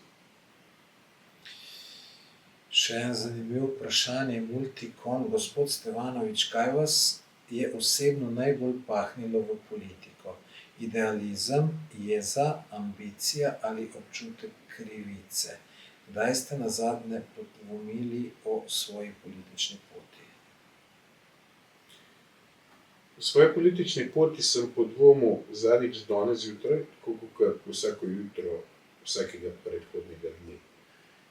Pa ne zaradi tega, ker bi želel obupati, ampak zaradi tega, ker ti pritiski, pa ves ta linč, pa vse to, kar se dogaja, to mi je najmanj, to odpihujem z levo roko. Ampak včasih se sploh vprašam, a je vredno glede na določene odzive terena, glede na določene odzive javnosti, ki so načeloma dobri, ne, ampak včasih ne, vidiš, da se pravi, napadli so nas zdaj v tem momentu vse, kar ima političen predznak. In te nazivno levi, in nazivno desni, in rumeni, in oranžni, in zgornji, in spodnji, pa se pa tukaj pojavlja še neka alternativa, ki ima politične ambicije, pa jih skriva, pa še oni tolčejo po nas v smislu Coca-Cola, Pepsi marketinga. Ne? Zdaj mi smo kao Coca-Cola, pa promoviramo naš program, pa nam uspeva, pa smo prepoznavni. Ne? In zdaj ti razni Pepsi bi pa radi na podlagi kritike resnice postali nekako superiorni na nek način. In pol se vpraša, seveda, si se samo človek, ne se vprašam, a je sploh vredno, če ne morem ljudem odpreti oči na način, kot bi rad. Ker je še vedno od 30-40% javnosti naše zaslepljeno. Slepo verjamejo etabliranim političnim strankam in njega ti ne moreš prepričati, ne, da je kaj drugače. Ampak ravno ostala ta večina mi daje ta motiv, da nadaljujem zgodbo zaradi tega, ker si slovenska javnost to zasluži. Zasluži si boljšo državo, zasluži si novo politiko in zasluži si, da začnejo živeti z danes na jutri, ne več z danes na včeraj. Drugo je pa moja osebna ambicija. Ta je pa edina, da pokažem ljudem, da se da tudi drugače. In da jutri pridem k tebi, Tomažu Trebnje, ali pa k enemu prijatelju v Bovec, ali pa v Piran, ali pa v Mursko Soboto in se sprehodam skozi mesto z dvignjenim pogledom. To je pa moja osebna ambicija in dokazujem jo bom slej ko prej. Žiga Kolar prav, Rusija, Ukrajina, mnenje o Putinu, koliko denarja bi poslal v Ukrajino, kako bi zrihtal našo vojsko. Mi se vedno zavzemamo za mir. In zdaj že četrto leto, se mi zdi, četrto leto pošiljamo denar v Ukrajino, zaradi tega trpimo sami ogromne izgube, planiramo zdaj še 700 milijonov. S tem denarjem bi lahko dvigali pokojnine, lahko bi reševali zdravstvo, lahko bi reševali lastne probleme, ampak največji problem je ta, da ves ta denar, ki smo ga poslali gor, ni pripomogel k rešitvi njihovega spora, ki se nas sploh ne tiče, ni pomagal k ustavitvi vojne in predvsem ni pomagal k pobijanju nam bratskega slovanskega naroda. Konec konca in enega in drugega. Mi smo zato, da se nehamo vmešavati v tuje diplomatske pa vojaške spore, zaradi tega, ker smo premajhni, da bi imeli kakšen vpliv, lahko dobimo samo ogromnega sovražnika. Kar se Putina tiče, mene on kot voditelj sploh ne zanima. On ni slovenski predsednik, on je slovenski predsednik vlade, on je pač ruski predsednik in on mora zanimati Rusi. Oni imajo svoje volitve, ne izvolijo predsednika, kakršnega koli želijo. Ukrajinci imajo tudi končno že enkrat volitve, pa ne izvolijo predsednika, kakršnega si oni želijo, ampak to nima popolnoma nobene zveze z nami. Tako da jaz nimam nobenega mnenja o Putinu, razen tega, da mislim, da bi mi mogli bistveno več sodelovati tudi z njim v odnosu na to, kako se delujemo zdaj, zato ker smo precej odvisni od določenih stvari, od energentov, od konec koncev miru, in ta mir lahko dosežemo samo na ta način, da gradimo mostove do vseh, ne pa zidov. Se popolnoma strinjam. To je tako, če se ti, ne vem, prijatelj makar, da ti je mož pa žena skregata, se ne da ti v to vtikal. Ja. Sama se ne Na zmenta. koncu boš izpadel posran. To je dejstvo zaradi tega, ker ona dva se bosta slejka prej pobotala, en si bo pa zapomnil, da je bil na čigavi strani. To je res, ne. Pač glej svoje posla, ne pol dela. Sploh pa, če nimaš vpliva. Ja, sploh pa, če nimaš vpliva, ja. Še od Multikona zanimivo vprašanje, kdo je vaš tipičen volivec? Koga bi radi še prepričali, zakaj ne mladi volijo vas in ne novih obrazov, ki jih ponuja mainstream politika? Naš klasičen volivec je človek, ki je sit politike preteklosti. Človek, ki je, zato smo mi tudi rahlo v težavah, ker podporo imamo ogromno, ampak so pa ljudje, bi rekel, relativno zaspani, v smislu, da so naveličani politike, da jih ne verjamejo več in jih je zelo težko prebuditi. On tebe podpira, ampak ko pa prije dan nedelje, volilne nedelje, se težko odloči, da stopi do volišča. Samo tukaj se nam lahko zgodi problem. Jaz to je še enkrat apeliram, ljudje, pejte voliti, od politike je odvisno vse in mi zagotavljamo, da bomo vozili naprej politiko, ki bo delovala v vaše korist. Predvsem mladih, ker mladi bodo najdlje živeli s posledica političnih odločitev. In vse to, kar se zdaj dogaja, ljudje bežijo ven, mladina beži ven. Se pravi, zdaj smo imeli nek koncept nekega vladanja, mi ponujamo nekaj drugega. Evo, to je največji možen razlog, zakaj bi mogla mladina voliti. Govorimo o projektu Našmo resni start. Da ti lahko družino ustvariš v Sloveniji, da ti država, ko dobiš otroka, nakaže na otrokov račun recimo 500 €, potem naslednjih 18 let vsak mesec v investicijski sklad na njegov račun nalaga določen znesek, recimo 50 € in to se v 18 letih nabere od 18 do 20 tisoč €. In to pomeni, da ta človek lahko to izkoristi, ta otrok zraste za reševanje prvega stanovanjskega problema, za samo zaposlitev ali pa neko nadaljevanje študija. Se pravi, ne moreš tega zlorabiti, ampak zato, da ti je tukaj bistveno bolj ugodno, ne da bežiš v tujino, ker mi imamo velik problem s tem. Bistveno večji, kakor se ga zavedamo. Druga stvar je ravno reševanje stanovanjskega problema, prvega stanovanjskega problema. Jaz sem ga reševal na izredno brutalen način. 7 € ženo, ko sva gradila prvo najino hišo, ko sem imela prvega otroka, nisem dobil nikogar. Se pravi, ne od nobenega sklada, nobene pomoči in to.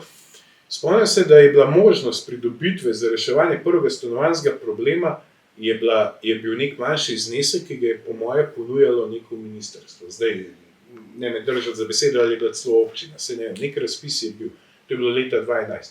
In midva so zaprosila za to in so nam zavrnili vlogo, ker v tistem momentu gradbeno dovoljenje še ni bilo pisano na najin ime. Se pravi, nikdar nisem in se zavedam, kaj to pomeni. Se zavedam, da se ljudje ne odločajo za družino, da živijo pri starših zaradi tega, ker ga ne morejo rešiti od danes stanovanjske problematike. Naša reševanja stanovanjske problematike bi pripeljala k temu, da bi mladina lažje se odločala za družino, lažje ostajala tukaj, nizko davčno okolje, pa seveda za ugodne, dobra delovna mesta, za ugodne razmere za gospodarstvo, za dobre plače, sploh pa nižanje energentov in pa cen storitev in dobrin.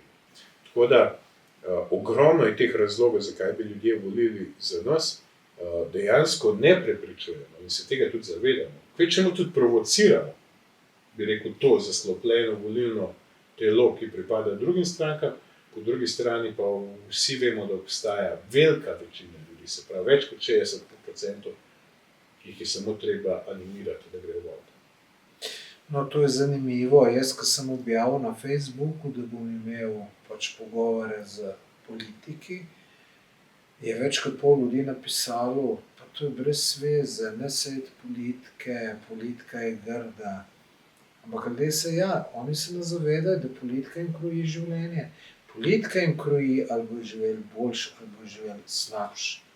In ja, na volitve moraš iti. Od politike je odvisno vse. Vse, ja. Kava, ki jo piješ v lokalu, gorivo, s katerim sem se jaz zdaj pripeljal. Nenazadnje sem že velikokrat pojel tudi Svoboda, ki se je videl v zadnjih časih. Vse je odvisno od politike in politika pomeni vsaka oblika družbenega delovanja. Pa se ti, če v bistvu pomagaš krajevni skupnosti in nekaj početi, si že politik, to je politika. Sam so nam namerno zagnusili ta izraz, kot sem tudi večkrat povedal, zaradi tega, ker so želeli, da se čim manj ljudi ukvarja s politiko in da eni in isti volijo vedno eni in iste. Ta plan jim je uspel, ampak tukaj se trudimo pač premagati to bariero in pripeljati na volitve čim več ljudi.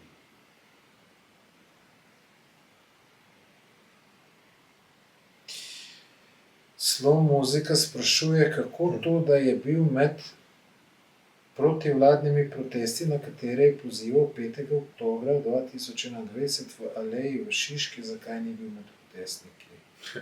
To ni res, to je takrat del režima, bi rekel, zlagal samo zaradi tega, ker nam je predobro kazali za prihajajoče volitve.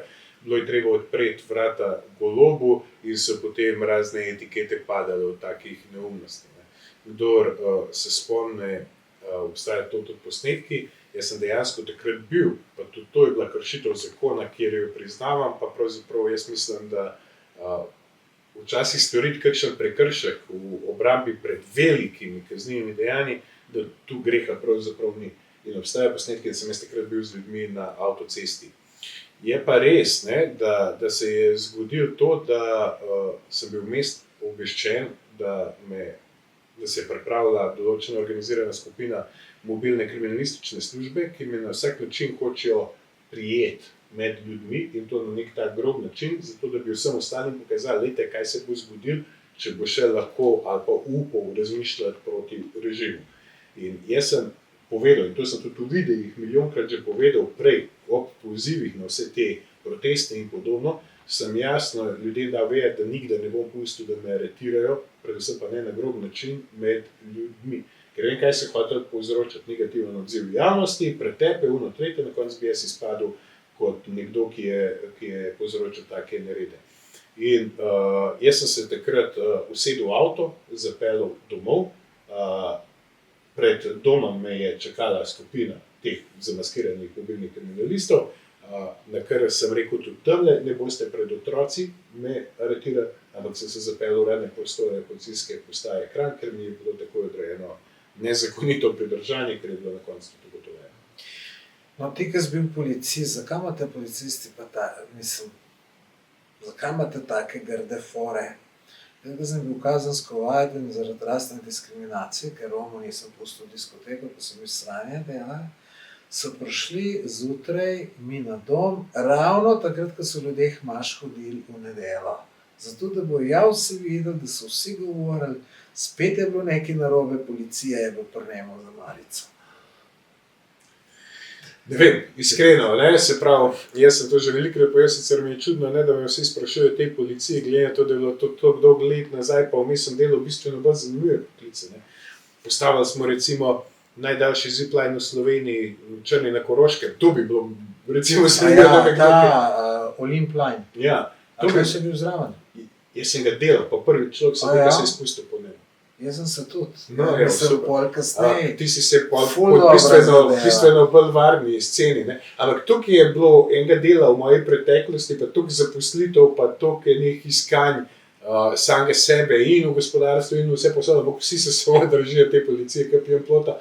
Ampak ne vem, zakaj ne znam odgovoriti na tvoje vprašanje. Dejstvo pa je, da je sistem policije kot sistem je vedno tako funkcionirala in največkrat nepravično do državljanov in jaz sem se temu sistemu stalno upiral in zato sem to policijo zapustil. No, ta zipline je pa ful dobro, ker si ful visok.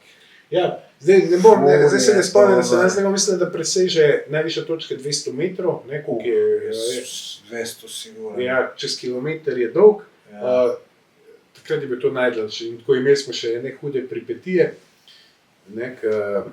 Problem je bil že spraviti zajlo čez Črno, se pravi skale na smučišče in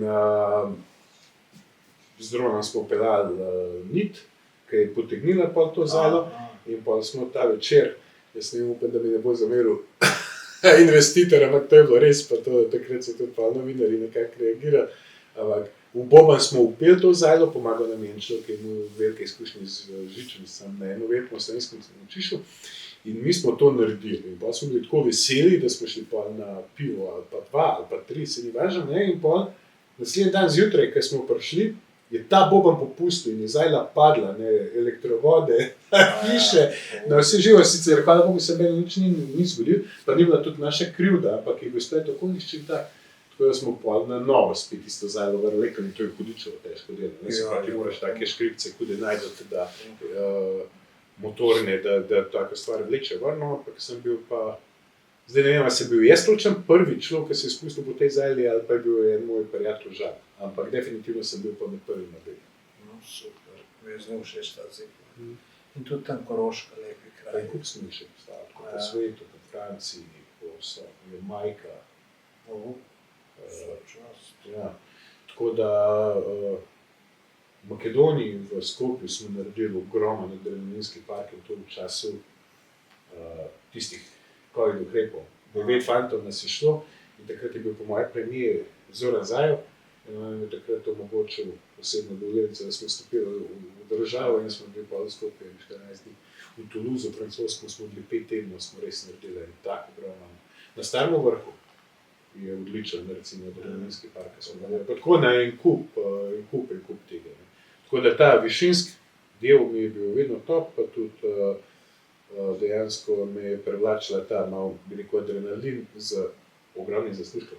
Dejansko to je edini posel, ki mi ga je žal, da sem ga mogel pustiti, ker je bil izredno donosen, pasal mi je, fizičen del je bil, delo na višini je bilo, v naravi si je bil vedno, ki sem ga mogel pustiti zaradi politike. Mislim, saj to pa... Se pa človek vpraša, se to splača. Ja. Ne. Imam pa še eno vprašanje zate, to sem že razmišljal, da vprašam. Ne. Videjo, da ti tam zdaj brskajo po nekih iz leta 2005 neke zadeve, pa se ne gre tu za neke velike zadeve. Ne. A se ti ne, kako gledaš na to? Meni se to smešno zdi, ker druge kradejo milijone, milijarde, tle pa tep neki, a si tam en prometen prekršek naredil, sploh ne vem točno zakaj je šlo, ne. Ja, zakaj bo šlo, ja.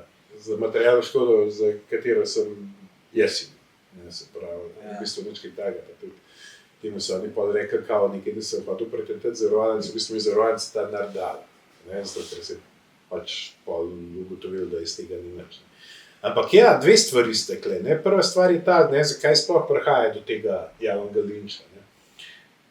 Prva stvar je bila ta, da sem jaz pri Tomažu Veselu v oddaji rekel, da bi bil rad minister za notranje zadeve, oziroma da vidim, da bi skozi ministrstvo za notranje zadeve najlažje dosegel naše cilje, ne, se pravi sploh to borbo proti korupciji, tukaj so se oni stresali.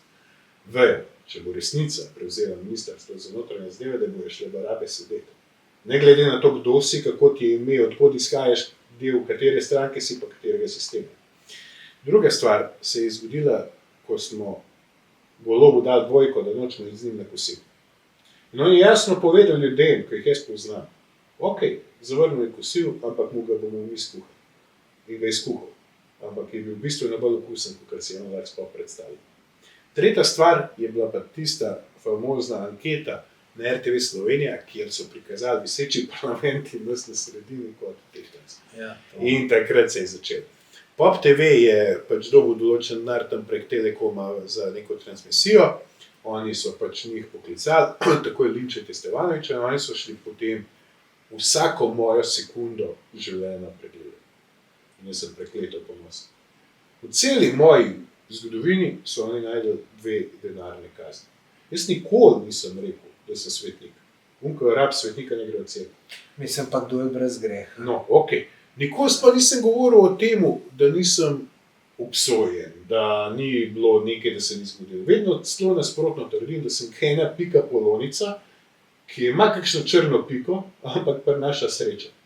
Ampak dejstvo pa je, da so bile te denarne kazni po 3 letih izbrisane. Zdaj govorimo že o več desetletjih nazaj. In ko mene novinar vpraša, a si ti bil obsojen, jaz rečem ne, ker pravno formalno nisem bil, zaradi tega, ker to sodišče trdi, da nisem bil, to pravo trdi. In to mene obtoža, da jaz te zavajam, to je laž.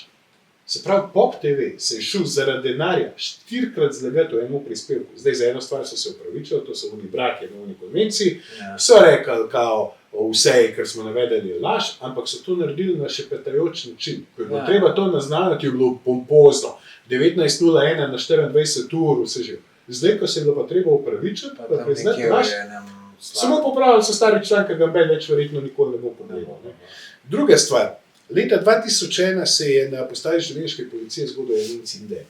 Udeleženi so bili policisti te postaje, prišlo je do nekega streljanja v uradnih prostorih policijske postaje in takrat je bil uveden disciplinski postopek, mislim, da za 12 oseb. Neko dokumentacijo še dobivam in jo bom ta pravi čas tudi nazdal.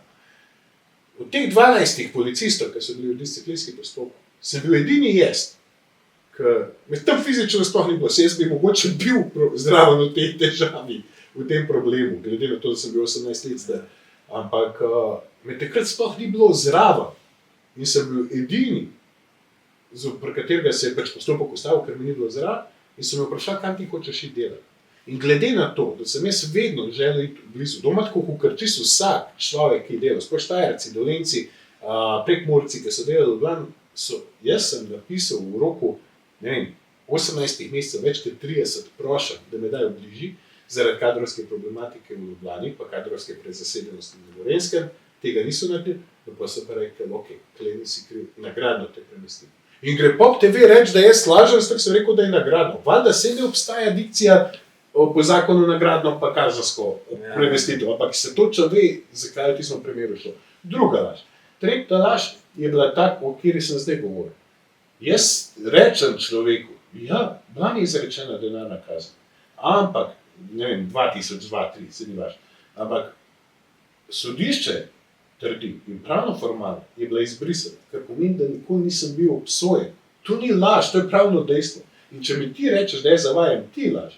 Četrta stvar, jaz sem leta 2011 pri komandirju nadrejenemu mojemu protestiral zaradi tega, ker mi šikaniral.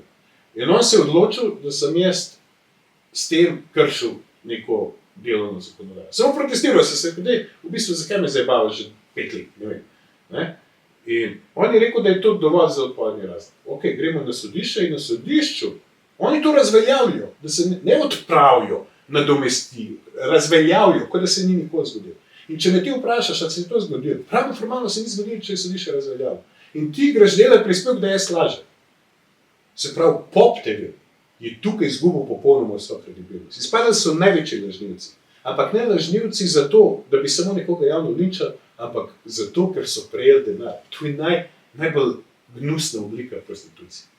No, meni se to vse smešno zdi, ker se gre za ene take majhne zadeve, ki ni tu čist nič v primerjavi s tistim stvarmi, ki se dogaja. Oni imajo toliko tega za poročati, da se milijone kradejo. Te prekinjam, zdajle imajo na železniški postaji na Jesenicah dokaze, da bo izginil skozi korupcijo 50 milijonov evrov. Eden se ni v to vpletel. No, ja. En se ni v to vpletel. Kje so, dobro, ajde, Litijska, malo so poročali, pa je zamrl. Kje je podatek, da je zoper ljubljanskega župana leta 2019 bila spisana pravnomočna obtožnica, do 7 let Tomaž ni bilo prve obravnave, predobravnavnega naroka, nič ni bilo narejenega. Kje so vsi oni računalniki, kje so afere, kje je Tež, kje je cel cestni križ, kje so... Pa nam izginja na let ljudje božji 3,5 milijarde evrov skozi korupcijo, oni se ukvarjajo, kje je prečko 18-letnik cesto. In ti si bil v vojski. Verjetno imaš kakšno sliko z orožjem. Jaz sem se gotovo imaš, ali pa marsikdo, ki je bil policija. Jaz sem bil prometna policija, pa smo bili malo z orožjem hodili. Dobro, ok. Kamione pa motorje vozili. A veš, da so se vedno pojavljale te fotografije s puško, tudi polnaborniki se spomnijo. Vsak, ki je bil v vojski ali po policiji, ima eno tako sliko. In jaz sem leta 2000, kot pripravnik, policist pripravnik, sploh še svoje pištole nisem, kot valjda gušter, kakor so jim rekli, smo pucali orožje v uradnih prostorih policijske postaje. In jaz se z dvema heklerjema slikam, brez nabojnikov, brez veze, 18 let star otrok. In Pop TV, N1, pa vse ostale te zgube od televizij objavljajo neprestano to sliko. Pa kako jih ni sram? Mislim, kaj bi želel s to sliko povedati? Aha, nekaj je bilo sumljivega v tej njihovi preteklosti. To je če tega ljudje ne vidijo, kako kriminalen sistem imamo mi, pa kako režimski mediji želijo odpraviti vsako novo obliko politike, pol nam nikoli ne bo čas. Zato gre tudi, jaz sem še članek na svojem blogu napisal 7-8 let nazaj, še zmeraj gor, tako da se to da preveriti. Je bil eno obdobje, ko so mediji ful čez influencerje govorili. Pa to je zato, ker so se jih bali. Seveda. Ker je mu en influencer več sledilcev, kot mediji. Jaz zdaj... Dober, ne Pop TV, ampak govorimo neki manjši. To je Pop TV, ja. Sej, jaz sem zdaj gledal, ker je bila ta vroča tema, oni so objavili članek, so imeli na članek 7 like, so imeli Zoran Stevanović, bam, Jurija reakcije. In v bistvu izkoriščajo ta vroča imena zato, da si dvigujejo do sebe. Obenem pa lažejo, prejemajo denar zato, da nekoga javno ličejo, pa da pomagajo režimu, da ostane na oblasti. Konec koncev je pa njihova era minila, to vam pa garantiram. Mogoče še ne te volitve, ampak slejko prej, jaz vzamem telefon, pa se usedem v dnevno sobo, pa povem nekaj na način, kot da bi te prišel v dnevno sobo povem. In delim na svojih 7-8 profilih, na različnih socialnih omrežjih in dosežem 780 tisoč v povprečju ogledov. Ni mi Pop TV pokaže, koliko modeli. Pa to je zanimivo, socialna omrežja, ne? Socialna omrežja so nevarne in za medije, in za režim, in za vse. Ne vem, se ne spomnim, koliko nazaj, veš, ko so bili neki veliki protesti v Veliki Britaniji proti migrantom, se spomniš tega. Tega je bilo na TikToku cel kup. In jaz sem to ful gledal, sem rekel, da vidim, a je to fake, ali je mogoče že staro. Gledam naše medije, to ni noben pisal. Seveda ne. Noben pisal in... Še hoče ti prepovedati za ta omrežja. Ja, že tega hoče pa še prepovedati, se to logike, ne, tako da, ja, to je... Meni je bilo to zdaj zelo grdo, ko so potem Lešu Šutarju pisali, ne, da je bil pod vplivom droge in alkohola, ne. Vsak kriminalc je zaščiten, ne vem, poljšele, ki je obsojen ga z imenom pa priimkom, omenijo ali kako je to, nikoli ne veš. Njega pa kar takoj, pa ima mehne otroke, pa tako naprej, ne, mislim. Oni nimajo pa lahko milosti. tudi novinar, je se ne bi po tak članek podpisal. Jaz sem gledal v tej oddaji 24 ur, sem gledal tega novinarja, ki je mene intervjujal, ki je prišel tako neki zmagoslaven, čeprav mi je izpadel največji, bi rekel, bedak v tistem smislu, ne, nekaj se je posmehoval, kao, zdaj te pa imam, zdaj sem rekel, pa nisi človek rešen, nič.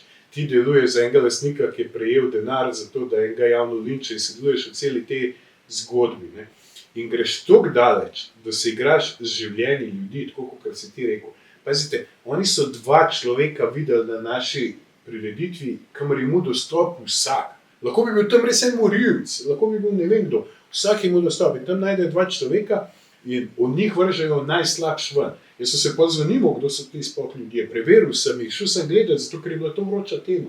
In ta isti Pop TV, 2 leti prej, o enem od teh človek, samo superlative piše. Odličen super težkaš, odličen slovenski športnik, odličen bokser, odlično vse. Koliko se ga pa videl na konvenciji Stranke Resnica, je bil pa najslabši. Sedel na dobu, prodajal drogo, ono tretje, in pa grejo se upravičevati. Pazite, ni nič od tega res, se upravičujemo, ni sedel na dobu, ni prodajal droge, ni nič delal, ampak oni so vmes napisali, da je bil on, ker je to zdaj ful popularno o tem govoriti, del enega klana. Klana, ki je v sporu z eno drugo klano, v kateri v tej vojni med tema 2 klanoma je pa pomrlo čez 50 ljudi in večinoma zaščitenih prič policije. Se pravi, policija jih ne more obvarovati, kar vsi pomirajo, zaščitene priče pomirajo. In nek bedak na Pop TV-ju reče, tam na konvenciji Stranke Resnice je bil pripadnik tega klana. In ti nareša največjo tarčo na čelo, pa se ne veš, kako bojo oni drugi reagirali, pa kako. Mislim, ljudje se igrajo s tujimi življenji, zato ker so prejeli en motherfucking denar od nekoga, zato da javno linčajo tebe, da ti ne priješ v parlament. Ne razmišljajo pa, da ima pač toliko otroke. Ne razmišljajo, kaj se vse lahko zgodi zaradi njihove pohlepnosti. In to je ogromen problem. Razumem to, jaz sem imel primer, da v diskoteki je policija pripeljala novinarko, vse so probali, pa ni šlo. To je bila racija, sem imel take, pa niso nikoli nič najdeli. Jaz sem tudi, če bi najdel, ni to moj problem, ampak jaz nisem nikoli neke droge podpiral, pa to, ker meni je bil interes, ne da mi to problema ljudje delajo, pa še kdo umre. Nikakor nisem to zagovarjal. No, in potem so pa ta prava stvar naredili, so pa novinarko pripeljali in je pa fini članek za Dolenjski list napisala in od tistega članka je na mesec meni diskoteka propala. In če bi to naredili let prej, bi jaz čisto propal. Tako sem pa že nekako ta glavno kredite poplačal, sicer sem jih imel še 65.000 mark, in sem se zelo boril, da sem tisto splačal. Obresti so bile pa 18,42%. In mislim, kakšen malo bolj nabilen bi šel tudi samo lahko zaradi tega delati. Mislim, to nič ne mislijo, briga jih. In predstavili so me pa tako, tam noter mene, mislim, niso direktno napisali, si to znajo dobro napisati. Ker človek prebral ta članek, je mislil, da sem jaz največji lopov, da imam in prostitucijo čez in drogo prodaja in vse. Tako da grozno, kaj ti lahko novinarji pa mediji naredijo. Njim je važno, da oni vzpostavijo dvom. Dvom je važno, in to res, ne reč, ampak en dvom postavil. Jaz sem zadnjič prišel na RTV Slovenija in me ženska vpraša, a je to res, da vi, ki ste bili policist, da ste ostavljali ljudi, pa v zameno za kazen zahtevo steroide. In jaz tako gledam, prosim, in še rečem, jaz mislim, da je to oddaja informativnega karakterja, ne zabavnega.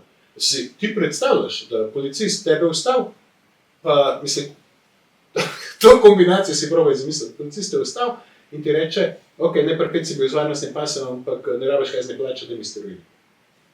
Mislim, kako jim to pade na pamet, a veš, ampak oni so kar nekaj blekali, kaj da bi jaz tebi zdaj rekel, ne vem, Tomaž, jaz sem slišal, da se ti nekaj razkazuješ v parku, zdaj pa ti dokazuje, da to ni res. Pa še negativnega dejstva itak ne moreš dokazati. Mislim, take stvari se grejo tako pod mukle in pol se je to prekinil, ravno moj predsednik sveta stranke Matjaž je bil z mano tam in je lahko to gledal in prav jaz tej novinarki nekaj ta mala je bila, ne vem, kako je že. Se rekel, vedem, kako te ni sram. Zakva? Ja, veš, novinari so, mediji so nasploh največje zlo zato, ker so del tega režima, pa na vsak način se delajo kao neodgovorni, v smislu, pa se mi ne kandidiramo. Ne, prav tako si javna oseba in prav tako te je treba izpostaviti in prav tako kreiraš javno mnenje. Tako kot vsi politiki. In če politik kandidira za nekaj, no, kandidira za opico, da se ti delaš budalo tam iz njega na teh vseh soočenih. Ampak moraš imeti saj neko dostojanstvo do tega človeka. Kaj boš naslednjič Prebeliča pripeljal, pa boš rekel, ti nadleguješ otroke. A je to res, da ti nadleguješ otroke? Zdaj pa ti reči, ja, pa ne, ampak to ostaje, ne boš rekel, da ti nadleguješ otroke. In tako tudi mediji naslove kreirajo. Seveda. Ali je, ne vem, Tomaž Gorec pedofil? Vprašaj in je čist dober. Čist dosti. In edini ljudje, pa jaz ne rečem, če enkrat pravim, tudi v medijih obstajajo določene svetle točke novinarstva. Ampak edini ljudje, ki zares ne morejo moralizirati, so novinarji. Ker vejo popolnoma vse. Jaz razumem, javnost ne more vedeti vsega. Javnost je obremenjena s svojim delom, javnost je včasih zaslepljena, bi rekel, zavedena, v kakšnem koli smislu javnost in ne pričakuje nihče od javnosti, da ve vse. Tudi marsikjer politik zares ne ve vse. Marsikdo je entuzijast, pa pride noter, pa nima pojma, pa nekaj ropota, pa čau zdravo. Ampak novinarji pa vejo vse. Ampak ne naznanjajo tistega, kar ne smejo, naznanjajo pa tisto, kar nima popolnoma nobene zveze z namero, da nekoga javno niče. Boštjana zanima, ali ga mogoče skrbi kakšna manipulacija z glasovi na volitvah. Zame to je izredno nehvaležna tema, ker po eni strani ne prepričujem ljudi, da grejo volit, po drugi strani pa potem ne želim vzbujati kakršenkoli dvom v te volitve zaradi tega, da ne bi zaradi tega kogarkoli odvrnil. Jaz mislim, če je masivna udeležba, pa če je jasno izkazana ljudska volja, da do velikih manipulacij na samih volitvah ne more prihajati zaradi tega, ker je toliko veliko ljudi vpletenih, Slovenija je v bistvu ena velika vas. In toliko ljudi vpletenih vsa ta volilna mesta in vse te zgodbe, da ni ful mogoče, da bi prišlo do kakršnekoli ponareditve glasu. Obstajajo seveda možnosti, predvsem na predčasnih volitvah, zaradi tega, ker je treba pač vedeti, da te glasovance nekje stojijo, da nekatere varnostne službe, ki jih pač spet nekdo plača, da tam stojijo. In tukaj je mogoče samo vidim en rahel problem. Ne? Problem se pojavil na evropskih volitvah, ker je bilo več kot 30,000 glasovnic neveljavnih. Jaz mislim, da se da na ta način vsaj uničiti neko glasovnico, ampak bi rekel, da je prevara vse pred volitvami in vse po volitvah, dan volitev je pa nekaj, kar zares drži. Ali podpira gradnjo drugega bloka nuklearne elektrarne Krško? Je zelena politika za Slovenijo priložnost ali finančno breme?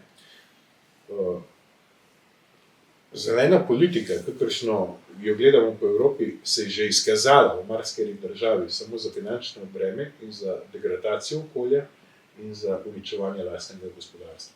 Mi, če samo preverjamo Nemčijo pa Francijo, Francija je ostala na jedrski obliki pridobivanja energije, Nemčija je šla na vetrnice in se je ugotovilo, da je degradirala bistveno več okolja, da ne more biti nikoli samooskrbna z elektriko, po drugi strani je pa megavatna ura precej dražja, kot je pa v Franciji. Tako da mi smo za gradnjo drugega bloka po predpostavki, da je resnica v vladi, ker samo na ta način bo prišlo do tega, da se nam ne ponovi TEŠ. Se pravi, taka gradnja bi se lahko odvila brez korupcije, na en res pameten način, ni nujno, da jo delajo, to spet ni pametno govoriti, pa evo še tukaj se brutalno iskri, ni pametno, da jo delajo Američani, lahko jo delajo tudi kakšno drugo podjetje, ki jo bo naredilo bistveno bolj ceneje in kvalitetno, ampak v vsakem primeru smatramo, da je zaenkrat to ena od najbolj čistih oblik in varnih oblik pridobivanja energije in mislim, da bi na ta način bi pridobili ogromno. Že 20 minut govori proti svobodnjakom, hkrati pa so oni edini, s katerimi bi šel vlada. Kako je zdaj to? Ne, to ni gospod, a gospa niso poslušali od začetka te oddaje, tako da zelo težko. Zelo majhna verjetnost obstaja, da bi mi lahko šli v svobodo, razen če bi se popolnoma programsko spremenili. Dajva še malo reči o romski problematiki, ki jo imamo mi tukaj na Dolenjskem, pa isto na Kočevskem, isto v Posavju. Imamo tu kar velike probleme. Kako bi ti to oziroma resnica reševala? Jaz tukaj lahko samo zagotovim to, da se bo upoštevalo načelo enakosti pred zakonom. Jaz lahko Romom obljubim in zagotovim, da jih ne bomo diskriminirali, ostalim domačinom na teh področjih pa lahko zagotovim, da Romom ne bomo privilegirali v nobenem smislu. Tako, kot vsak državljan odgovarja za svoje prekrške, za vsa negativna ravnanja, tako bo vsak državljan katerekoli skupnosti odgovarjal na enak način. S tem bomo seveda ustavili vse to, kar se dogaja do zdaj. Kot sem rekel, kazenska in prekrškovna zakonodaja je pri nas relativno ok, samo treba je začeti upoštevati in izvajati. Pa misliš, bi se to zboljšala situacija, v koliko času se bi? Zato, ker se malo bojim, da je to že zamujeno, da je to nemogoče, ker se veš, ljudem je težko zdaj kaj vzeti, pa ne vem, jaz mislim, da bi malo delati mogli začeti, ker... Vse temu govorim. Prav, če mi preprečujemo izkoriščanje socialnih transferjev, če se bo pač odživel. Če preprečujemo tatvine, pa če ne dovoljujemo z raznimi postopki, da te tatvine bodisi zastarajo, bodisi da oškodovanec ne podaja predloge za pregon in podobno, ne, bo nekdo odgovarjal za te stvari in ko nekdo odgovarja za te stvari, načeloma tega ne počne več. Zdaj jim je pa popolnoma vseeno, zaradi tega, ker nihče ne odgovarja, ker se pač ne upošteva zakonodaja. O tem govorim. Voda ne gre čez noč. Pač mi nimamo čarobne palčke, ki bomo to naredili. Ampak se bojo zelo hitro pokazali rezultati. Ne more se zgoditi, Tomaž, da jaz gledam po Facebooku, da sosed določenih naselij objavlja streljanje avtomatskega orožja iz določene vasi in da naslednjo jutro tam ni racij. To se pač, ker garantiram, če bi jaz živim v eni krajevni skupnosti, ki se imenuje Stražiše, to je del mesta Kranj, jaz ti garantiram, če bi kdorkoli iz te vasi, iz tega naselja, objavil, da se je tam streljal, bi se drugo jutro nekaj tam zgodilo. Ker bi bil že tak pritisk javnosti, pa tudi. Tukaj pa se ljudje toliko bojijo, da tudi pritiska javnosti pač ni več, ker ali pa se celo obupa na celo sceno in kar pustijo, da se to dogaja. Ampak, če ti ne upaš kot patrula, kot lokalni kriminalisti, kot kriminalisti sektorja kriminalistične policije, pejmo Novo mesto, vse imajo vse. Če ne upate sami iti, obstaja za to posebna enota. To so pač navadni policisti, ki izključijo na sklic in če ste lahko vi škropili z vodnim topom po Ljubljani, imeli konjenico po Ljubljani, imeli vse, zakaj potem na isti način se ne trudiš, da zavaruješ vse državljane in se ne trudiš, da vzpostaviš pravni red v državi? Bon Jovi je napisal, lani januarja sem bil na urgenci od 15:30 do 8 ure zjutraj skoraj. Lahko redite, popravite, da se ne čaka dolgo v vrsti imel bolečine. Se pravi, ta gospod je čakal, Dejan mu je ime pol napisal, se pravi, to je čakal 16 ur. Ja, jaz sem za te zgodbe slišal, tudi videl sem jih prek medijev, ampak to je ta problem, o katerem smo prej govorili, pač premalo je teh zdravnikov, premalo je sploh medicinskih oseb, mi se vedno samo pogovarjamo o zdravnikih, kje so medicinske sestre, kje so snažilke, kje so strežnice. Danes gre vsaka medicinska sestra, sploh iz doma za upokojence, pa tam, ki ima bolj otežkočeno delo, raje delati v prvi lidl, kakor pa da bi delala tam, ker ima toliko neustrezne pogoje.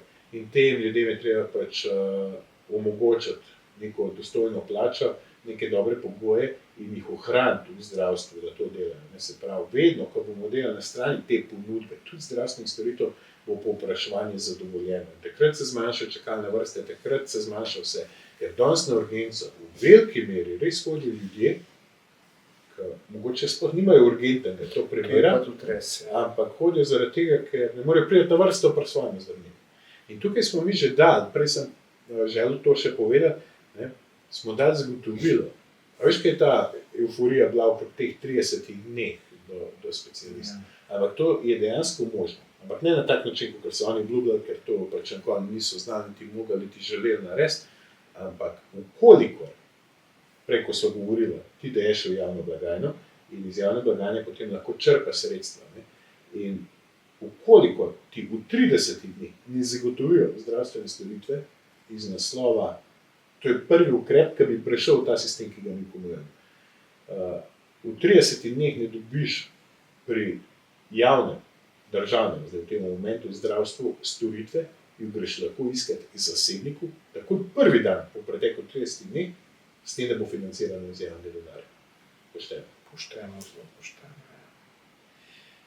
Bi privatizirali katero od državnih podjetij? In še drugo vprašanje izda, kako ustaviti beg možganov v tujino? O begu možganov smo prej govorili, kako je bilo prvo vprašanje? Če bi katero podjetje privatiziral, se pravi, ne vem, Krko, da bi te delnice država prodala ljudem. Zdaj, mi bi radi zadržali tisto, kar je nacionalnega interesa. Tukaj vedno govorimo o telekomunikacijah, tudi konec koncev o določenih farmacevtskih firmah in podobno, ampak opažam pa, da marsikatera družba, ki nastopa v prvi ali pa standardni kotaciji Ljubljanske borze, kjer ima država 25 plus eno delnico, da je v bistvu služi samo za odlagališče političnega kadra, dela izgubo, vedno jo refinanciramo, Sam se spomnim, kako je bilo z onim 5 milijardam bančne luknje in velikokrat deluje, da bi ta podjetja, če ne bila na državnih plečih, delovala bistveno bolje. Tako da jaz ne bi imel težav s tem, da najdemo investitorja, zdravega investitorja, bom tudi povedal, zakaj zdravega, če bo to delovalo bolje, optimalneje, ker dejstvo je, da noben privatnik, noben zasebni kapital ni toliko nor, da bi kradel sam sebi, državi pa kradejo pravzaprav vsi. S tem, da imamo pa mi težave, ker prodajamo podjetja za kavo s hladnim mlekom. To se je zgodilo v primeru recimo Adrie. In tukaj je bila v bistvu na koncu čista izguba, izključno zaradi tega, ker se je točno tako naredil. Se pravi, pojavi se povezava med našo politiko ali pa strici iz ozadja z nekim tujim slamnatim podjetjem, z nekim skladom, se to zdaj ponovadi moderno imenuje, ponovadi so prijavljeni po Benelux, z Kajmanov prihaja denar in tako naprej. In oni zaradi provizije, ki jo dobi tisti, ki je takrat na infrastrukturi, pa ponovadi je vedno tako, da je to ena in ista ženska, in ona proda Adrio izredno poceni nekomu, zaradi tega, ker ima kao določen dolg, oni to podjetje izčrpajo in ga dajo v stečaj. Mi ostanemo brez podjetja, ostanemo brez delovnih mest, ostanemo brez letalskega prevoznika, samo zaradi pohlepa določenega centra moči. In tu ni nobena zdrava investicija, zato govorimo o zdravih investicijah. Zdravo investicijo pa pripelješ v Slovenijo na ta način, da ustvariš ugodno davčno okolje, da je sploh v interesu priti sem. Te lahko na koncu vprašam, da te malo izkoristim, da si omenil, sam od sebe si omenil, da si mojo knjigo prebral, ko sem te prejšnjič dal. Prej si me malo pohvalil, a lahko to še enkrat ponoviš, ko sem to dobro povedal? Absolutno, jaz ful rad berem. Načeloma imam rad lepo besedo. Ti jo nisi uporabljal v tej knjigi in mi je bila zato drugačna od vseh ostalih knjig. Pisal si na en tak ljudski način, kot smo se mi trudili tudi naš program pisati, da je razumljiv, bi rekel, širši javnosti ljudi. Mi je bila pa všeč tvoj feeling za samokritiko v sami knjigi, zaradi tega, ker jaz kot nekdo, ki je popolnoma neodvisen od odobravanja drugih, ampak to zares govorim, meni je popolnoma vseeno, kaj nekdo misli o meni. Popolnoma vse. Pa tudi to, kar poročajo, mi vseeno, bolj me boli to, da zavajajo ljudi. Ampak ti si marsikaj v tej knjigi napisal vse, kar mogoče tudi jaz ne bi. Vse. No, tako da poklon, pohvale, super. Žal mi je, da nisi imel več sreče s puncem nadalje. Ja, posod je pa ne morem biti. No, kar se punc tiče, jaz sem tudi malo naumen, sem mu tudi srečo in mu tudi kakšne pametne punce, samo nisem zagrabil takrat, ker bi bilo treba. Ja. Tako da to sem bolj samo se kriv. Ja. Za na konec, kaj bi še volivcem povedal, zakaj naj volijo resnico? Predvsem zaradi tega, ker je bilo dovolj vsega, kar smo gledali do zdaj.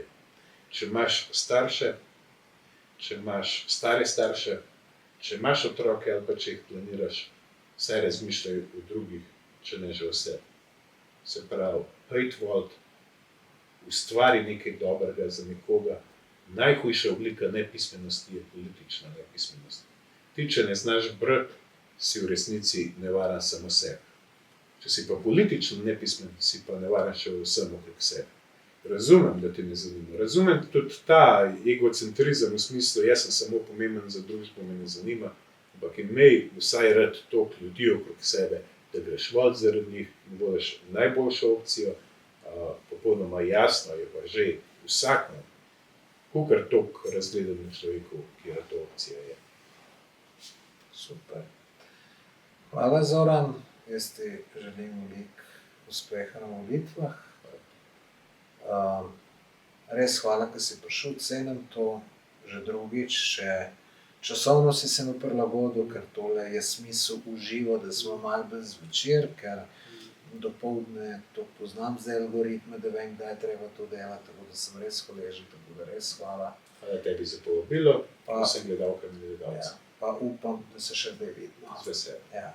Nič, vam pa tudi hvala, gledalci, ki ste gledali tole. Stisnite en všeček, če ga še niste, napišite kakšen komentar, pa se vidimo v kakšni naslednji oddaji. Hvala, adijo.